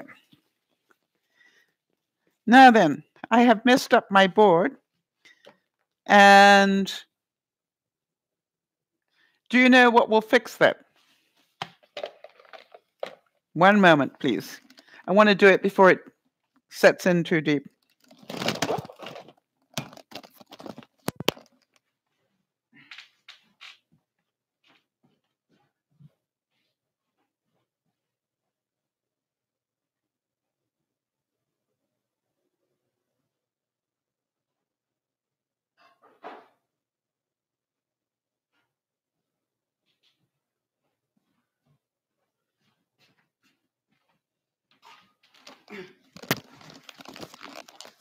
Okay, one of the many uses of WD-40.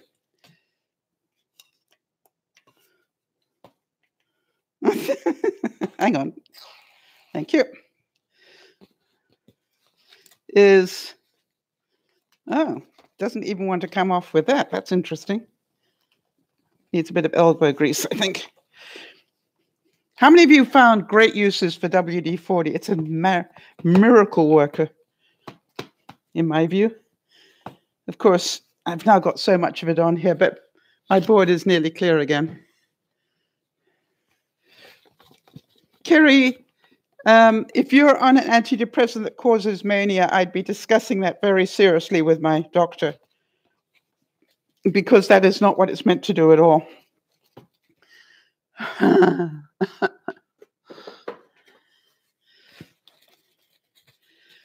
Have any of you tried washing your shower doors with WD-40?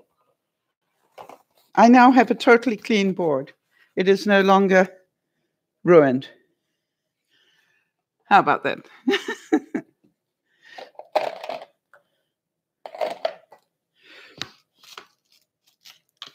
Yeah, I want to tell you that bipolar is a very tiring way to be, isn't it? All right, so Mrs. MacGyver, Jody, yes. Did you know that? You know, if you got anything stuck on a window or anything, you know to use WD-40, right?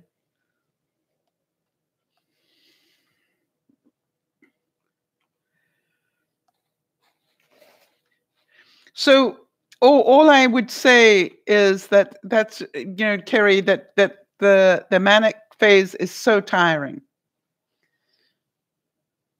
And my heart goes out to you.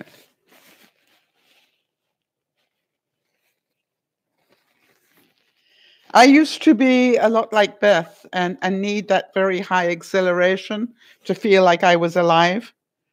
And now I am very happy not to have it. It's funny. Maybe Beth will come to that place one day in her life, or maybe not.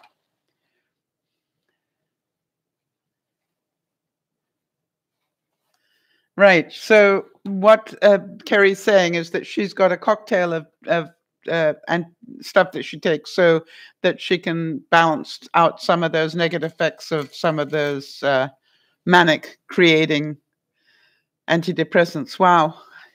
It takes a while for them to get them all in the right order, doesn't it, Kerry? And unfortunately, it takes about 6 weeks to find out if the cocktail is correct.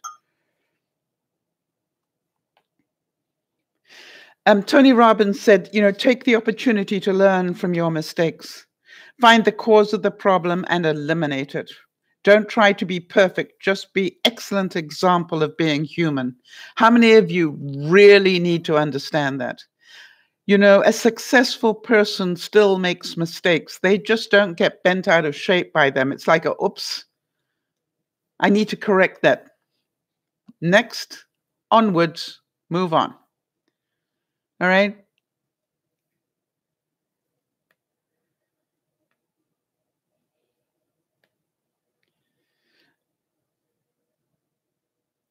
So, for all of you who are part of tonight's broadcast, can you see that whether you wanted it or not, there are an awful lot of things that are imprinted on your brain that somebody else put there intentionally or otherwise?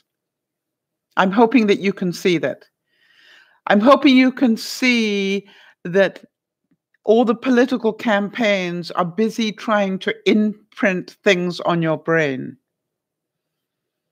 And if you agree with them, you think it's great. And if you don't, you hopefully will be very careful about that.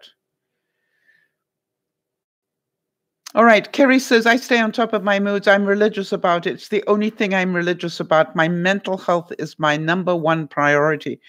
That is why I wanted to do this year, Kerry, of, talking about emotional intelligence, is because I believe that everybody here at some level has that request as well, that they really do want to get their mental health under control. Otherwise, why would they be here? Some are here because they have done that to some degree and they're now helping others do it. I think it's wonderful. And Kerry, I thank you for being part of that team. You've been around for a long time.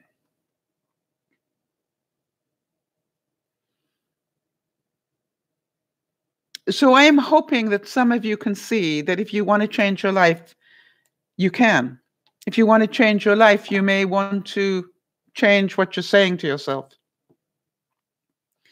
We were talking at lunchtime about the fact that I don't have it anymore because I've had to tidy everything away. But I used to have this incredible list up on my mirror in my bathroom, all positive adjectives, beautiful, astounding, talented, wise, all these incredible words. And whenever I had a problem, I would just look at the words and go, what would a beautiful, intelligent, wise, creative, problem-solving person think right now? Right? And I had all the words that would create a good outcome. And quite often I'd just chuckle and I'd go, They'd probably ask for help, and I'd go, okay. And what would this beautiful, astounding person? Who is it that they know that would have the answer? And I'd go, oh, I have that person. It's so and so, and go, okay, now go and phone that person and get the answer. And I would.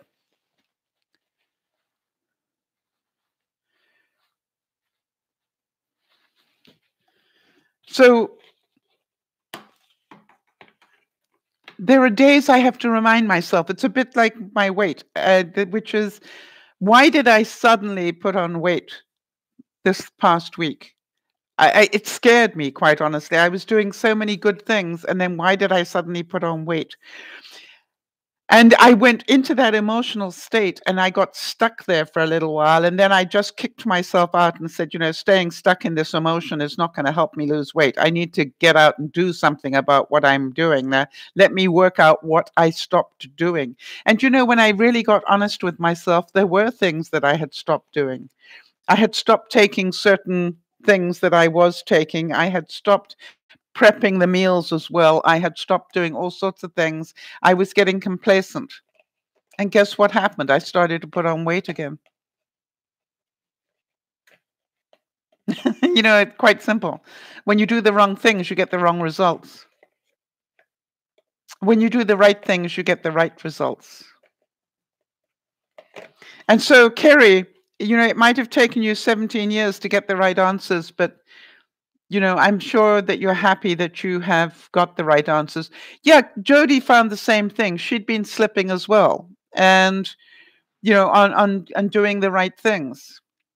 I found that I was going out at least 3 times a week to have a really good walk, and because the snows came, I got out of the habit. When I got out of the habit, it's really difficult to get back into it again. That's the story that I was telling myself. You understand, what's difficult is getting my butt out of the door and start walking again. So I really would like some support in that, people, for anybody who cares about me.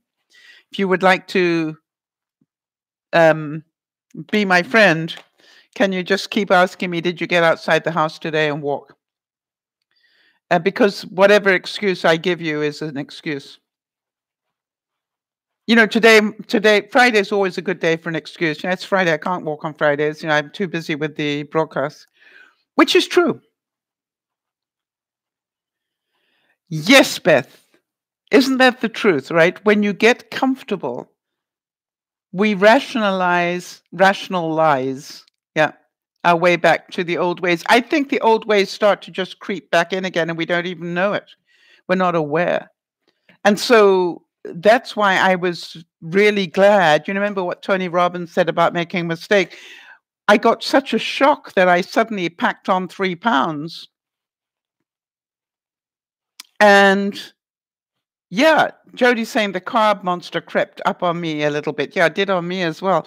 And I just literally put on 3 pounds out of nowhere. And I went, wait, what happened? And first of all, I felt so sorry for myself. And I went, feeling sorry for myself is not going to fix this. I was 6 pounds down, and suddenly I'm only 3 pounds down. I don't like this. But what I know is I need to stop doing what I'm presently doing and get back to doing what I was doing when I was losing weight. So let me work out what slipped. Yes, Jody, it's a monster. And it's so easy because it's habit. It's a bad habit. And, this is Lent. It's time to learn to give up things. Let's give up the stories that we tell ourselves. Well, I would do it, but, just do it. So,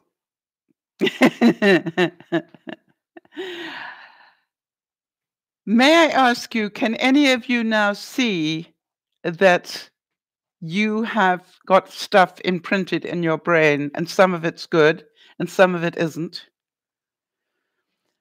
But can you also see that when you have mental health, when you are emotionally intelligent,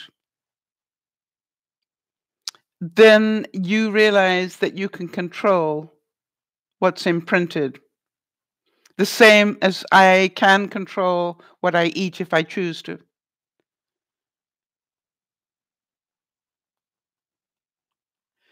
Yes, Kez is saying the same thing. I do the right things for 3 or 4 months and then go back into the old pattern, but I'd like to do them for life. Yes, I see it as a lifestyle change. But you know, one of the things I keep saying, Kez, is that it's like an airplane, right? An airplane doesn't take off here and then fly in a straight line to here. Well, actually, I forgot something. They land normally. All right. They literally are correcting all the way. They go a little bit left, a little bit right, or east and west, or whatever, but they're correcting the whole way. And so, what I decided to see my little blip as is a correction.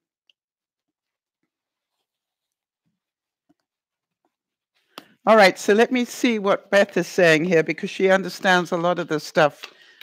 She says, I think the craving is not something that you believe you need, but actually what is imprinted into your mind. Yes, I think so too. I think so too. You know, it's a story we tell ourselves that we want to believe. Yes, Jody, and that's why I wanted to make sure that we saw the visual, right? That if a plane needs to correct all the time because it gets blown off course a little bit, so can we. And that is why I believe that keeping a constant check on our goals is a really good idea.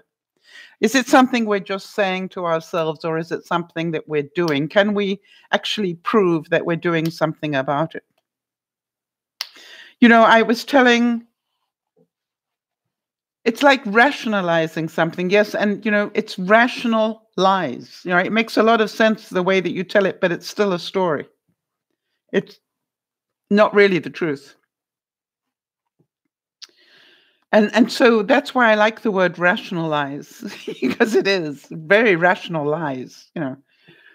And we believe in them because they've been such good crutches for us, haven't they? So what I want you to be really aware of this coming week is how many things are happening around you that are trying to imprint on your mind. You know, if you watch a lot of the news, okay, look for the repetition of information. How many times they repeat the same line. How many times, you know, a political person will keep coming up with this one little catchphrase. Why are they doing that? They're trying to imprint it on your brain. If you are busy eating, one of the things that Beth, you know, tried to get me to understand is, you know, pre-prepping your food will save you a lot of time and trouble and a lot of weight.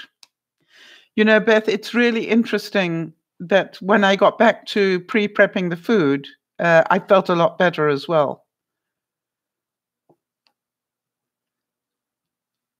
There is one thing that I found, Beth, that I wanted to tell you about. Do you remember that you told me, you know, eat the orange rather than make the orange juice?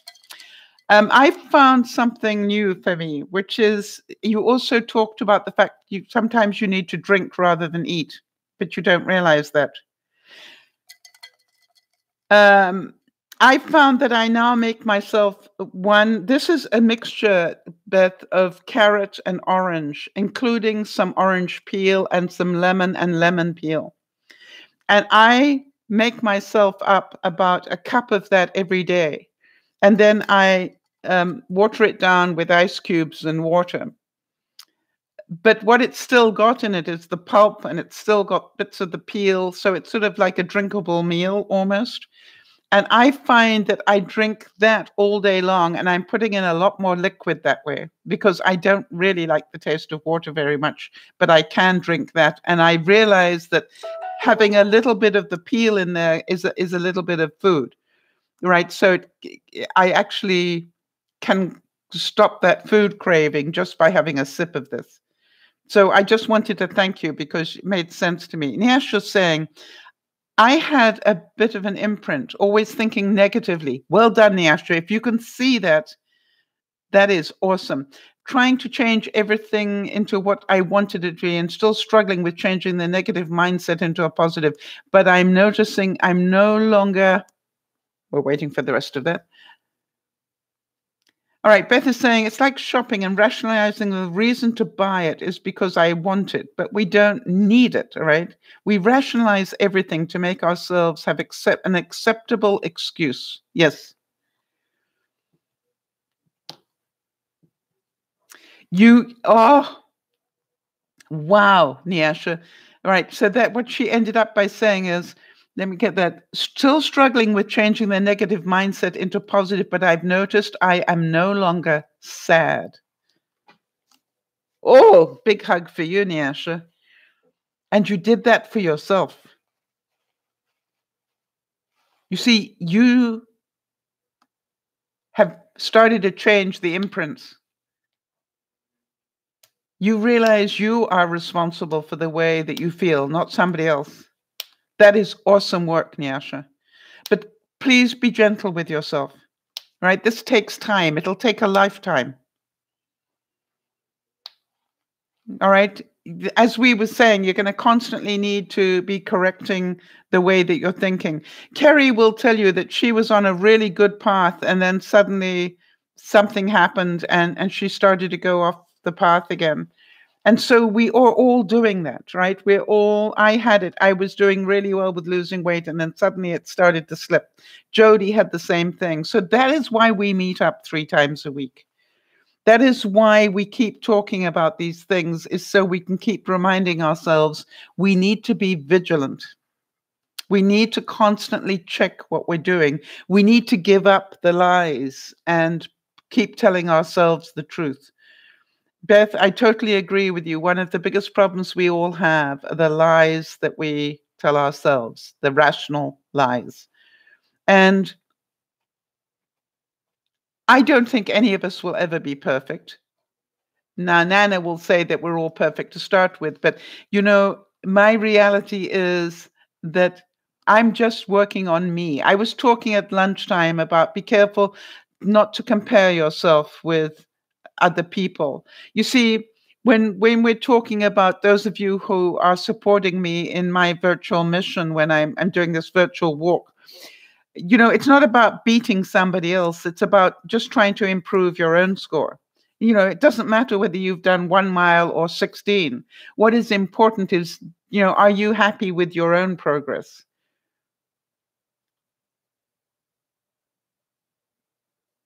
And so, Beth, there are days when I see how many steps you've walked and I go, wow, I'd love to be able to do that. And I'm going, yeah, well, if you got out, maybe you could. Yes, Nyasha says, I'm still trying. It's a struggle. And it tries to come back. Tonight, before the broadcast, I started to get a little anxious because there's another doctor's appointment. And I did the breathing technique. And amazingly, it went away.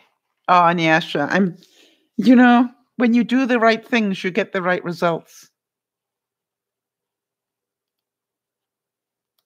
And Kerry is saying that she is happier because the days will start to get longer. And then my depression is also finally dissipating. Yes, for those of you who suffer from seasonal affective disorder, spring is on its way for those of you in the northern hemisphere, and watch out for those of you who are in the southern hemisphere, right? Devon saying, may I repeat that, Devon? I don't know you well enough to know whether I can repeat everything you tell me. So are you sure it's okay that I repeat what you said? Because people will hear this on the replay. A lot of people watch this after the event.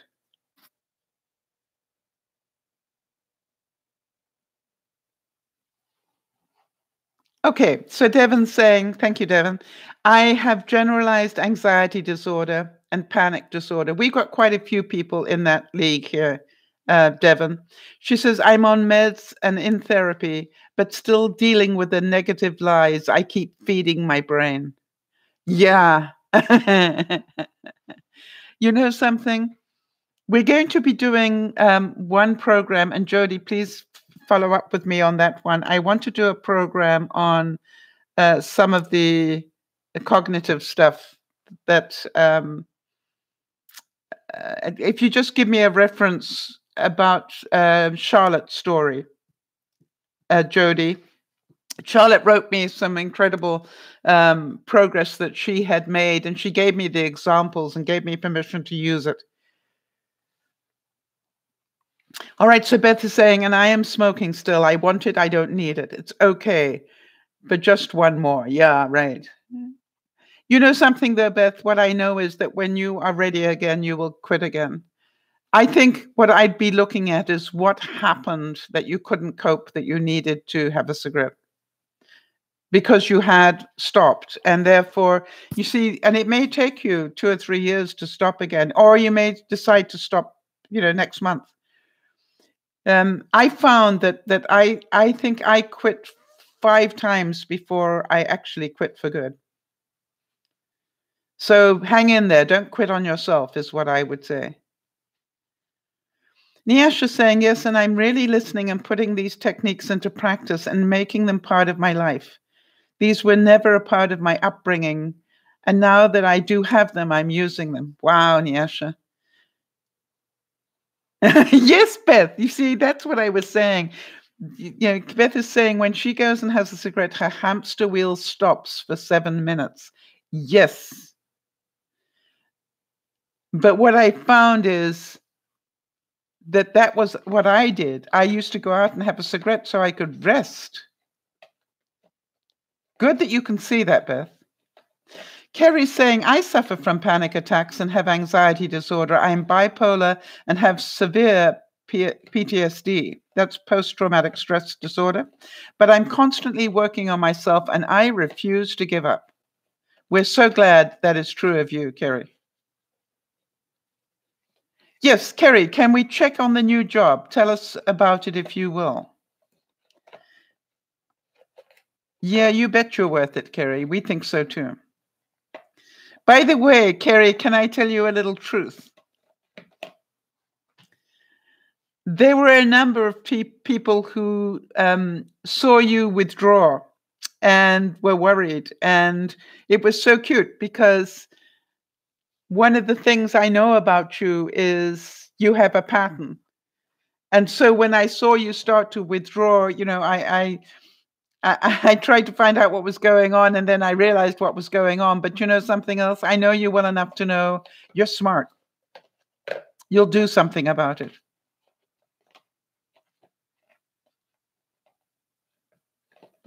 Right? And so but I did want you to know that people noticed. The same thing is I want to thank those of you who wrote to me because you saw I was getting bullied recently. And a number of you wrote to me and said that you were so sad to hear that. And I thought it was wonderful. I really did. I thought it was so caring.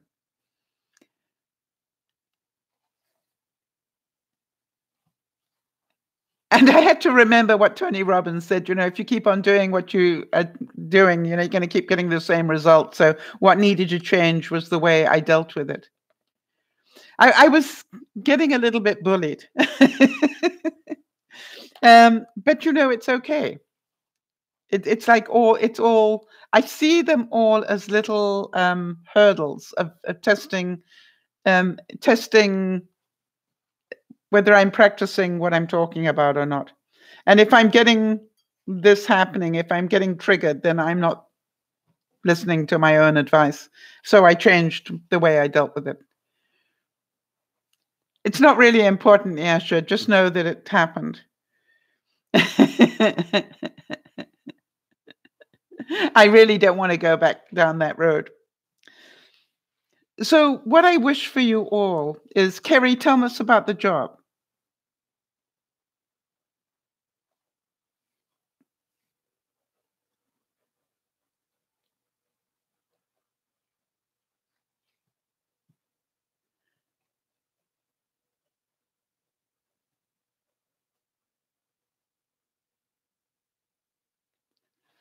The only birthdays we have coming up at the end of the month. By the way, it was the twins' birthday yesterday, which was really cute. And so I'm going to be going down to see them later in the month. Wow. Kerry's saying she's setting up appointments for people to get water filtration systems in their home. I'm happy here. I'm not as stressed, and I'm home by 9 p.m. every day I work. I'm off Saturdays and Sundays. That's awesome. What time do you start work, Kerry?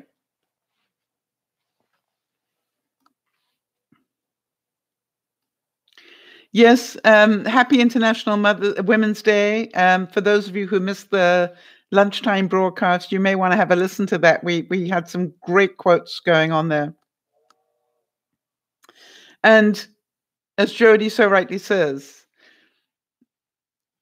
happy International Women's Day to all the wonderful, supportive, and encouraging women on this forum, and the men as well. We've had some very encouraging men come in as well, Jody. So, but I really do want to thank all of you.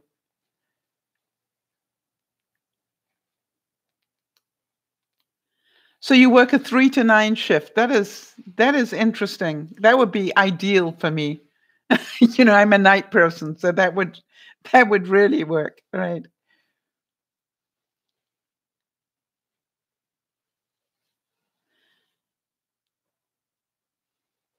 You know something, Nyasha? Don't let it upset you. All right, please don't get angry about that. That means they have control of you. I hear the love and I hear the concern, but don't let it upset you. It's not upsetting me. One of the things that I had to, really think about was, wait a minute, I got triggered. Why did I get triggered? I got triggered because I got sucked in to a game I don't want to play. And so now I just, dealing with it a different way. I think that each of us will go through, like the airplane, right? Each of us are going to go through happy times and sad times. The magic of being part of DearMamaSal and coming back and working regularly is that, we have different people doing well at different times. I think about, all that Pat went through. For those of you who remember, Pat went through those incredible months of excruciating pain and everything else. And then such joy came into her life. All right. There was a time there where I'm certain she thought that, she was never going to be out of the situation she was in. And suddenly she's working and she's got all this joy in her life. And now suddenly the new foster child is, in hospital, and then the roller coaster goes on. So what I want you to understand is we all go through these ups and downs.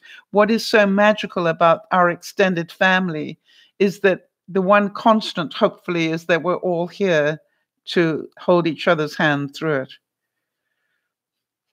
Nyasha, thank you for your kind words, but you know something, it's not my stuff.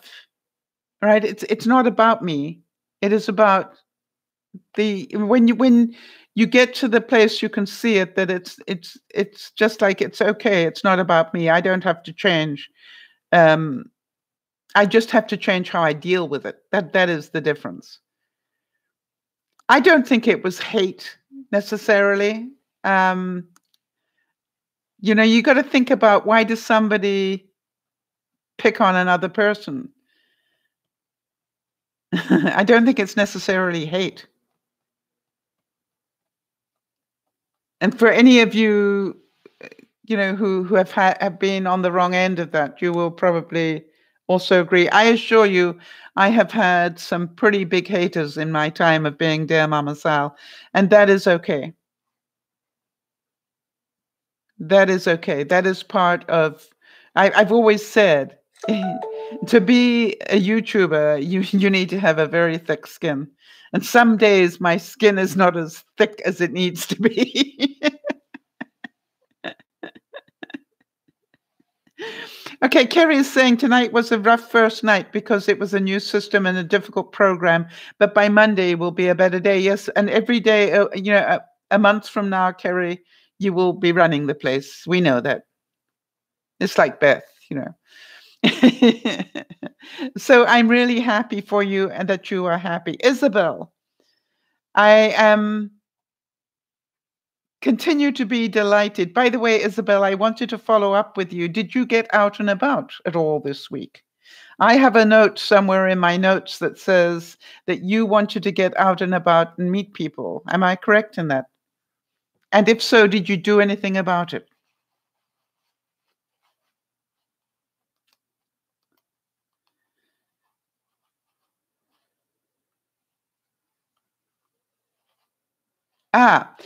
You know, how can someone not be angry while being bullied? I'm still a victim of this. That is a great subject for a broadcast, Nyasha.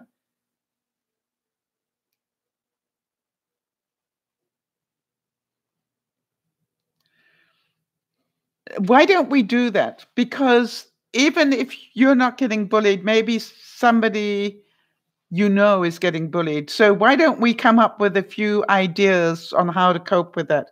I can certainly talk to that myself. I realized I needed to change my thinking, and I will gladly tell you how I did that. You know, but great. Thank you, Jody. Jody's made a note, so, and she will follow up to make sure I do it because she's good like that. I'm over time, aren't I? So sorry to keep you all, but it is a choice, right? You could all have left. Right? So everybody, thank you so much. Congratulations, Kerry. We're really happy. Please wish Mike a very happy 59th for us. And to all of you, thank you for taking the time to be here. I would definitely tell you that this year, I think we're all going to grow a lot. And I'm hoping that you guys are enjoying the journey. One of the greatest challenges I have is I keep finding these nuggets of information.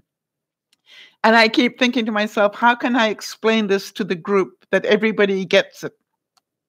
What picture am I going to draw? You know, imprinting is quite an important subject. So you understand, I had to think how many areas of our lives do we get imprinted on? And I'm hoping that I managed to do something that made you see what I was talking about and why it's important to understand that it happens. And some of you got imprinted by very negative parents. Some of you got imprinted by very loving parents. And some of you just understand that this is all about, let's learn about this stuff and learn how to cope with it a little bit better. Devin, I quite agree, Jody. Welcome and thank you for being here. We hope you'll come back again. You see, we are only as good as the people who come here and support one another. And I want to tell you, after 6 years of being here, along with a few others, I think Kerry was there from almost the beginning as well, and a couple of others, you know, that what we do is we are a bit like the very thing I've been talking about. If you keep hearing the same words consistently, maybe the good stuff will imprint on your brain. How many of you know you've got my voice imprinted in your brain somewhere? How many of you can hear me when I'm not talking? I know that some of you have told me that. So I just want to tell you that I really appreciate your time. I also want to tell you that the reason that I do what I do is I wish somebody had explained this stuff to me when I was a whole lot younger. I really cannot believe that we don't teach people this stuff. You got imprinted by my positivity. Devin, you don't want to see me on a bad day. You know, Devin, one of the funniest things I used to remember about the young people, I used to teach a lot of leadership stuff, and they would always tell the people, this is Dear Mama Sal. She's one of the greatest people you'll ever meet. Don't mess with her. I used to think that was the greatest compliment. It was like, yeah, she's great, but don't mess with her. You will be sorry. They didn't have to say you will be sorry. It was just like it was, you didn't need that written. So all of you, Look after yourselves, please, and understand that we will. You see, what happens is you guys, just by your stories, just by what's going on in your lives, inspire me. I had no idea what I was going to talk about this evening until something happened in the lunch broadcast, and I said to Jody, "That's what we need to talk about this evening: is imprinting." Now, how many of you can imagine that between the two broadcasts, I literally had to think this one out, get the examples, and write the broadcast. And that took me the whole time, save about an hour between the two broadcasts. But you know, if it helped one of you, I am happy. Even though it took that long, I am happy, because that is exactly what we need to do. You see, I believe that I will keep being fed the next subject. You know, I just have to keep doing what I'm doing, and you guys will indirectly or directly feed me what the next point is we need to talk about. So big hugs to you all. I'm over time and I don't mind. I am now going to get some rest. And who was it that needed the help with sleeping, Jody? Can you?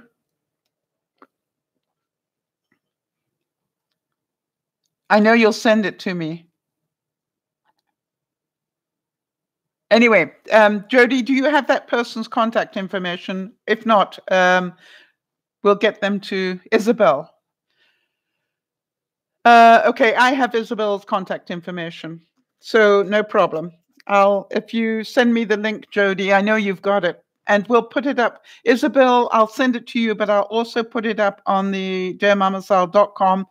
If you look under our broadcasts, which is a tag at the top of that website, one of the menu items is resources, and I will put the link to that trick on how to go to sleep in case anybody ever needs it at any time. And Jody will make sure I do that. All right, everybody, this is DearMamaSal saying thank you to Lauren and Jody for supporting a lot of what I do during the week. Thank you both so much. You do a great job at keeping me going. To the rest of you, thank you for being here. Beth, thank you for all that you've taught me. Kerry, thank you for your incredible loyalty over the years, and all of you. See you soon. This is DearMamaSal. I'll be back for Soul Sunday on Sunday, 3:30 Pacific time. Bye-bye, everybody. Keep up the good work. Big hugs. Bye-bye for now.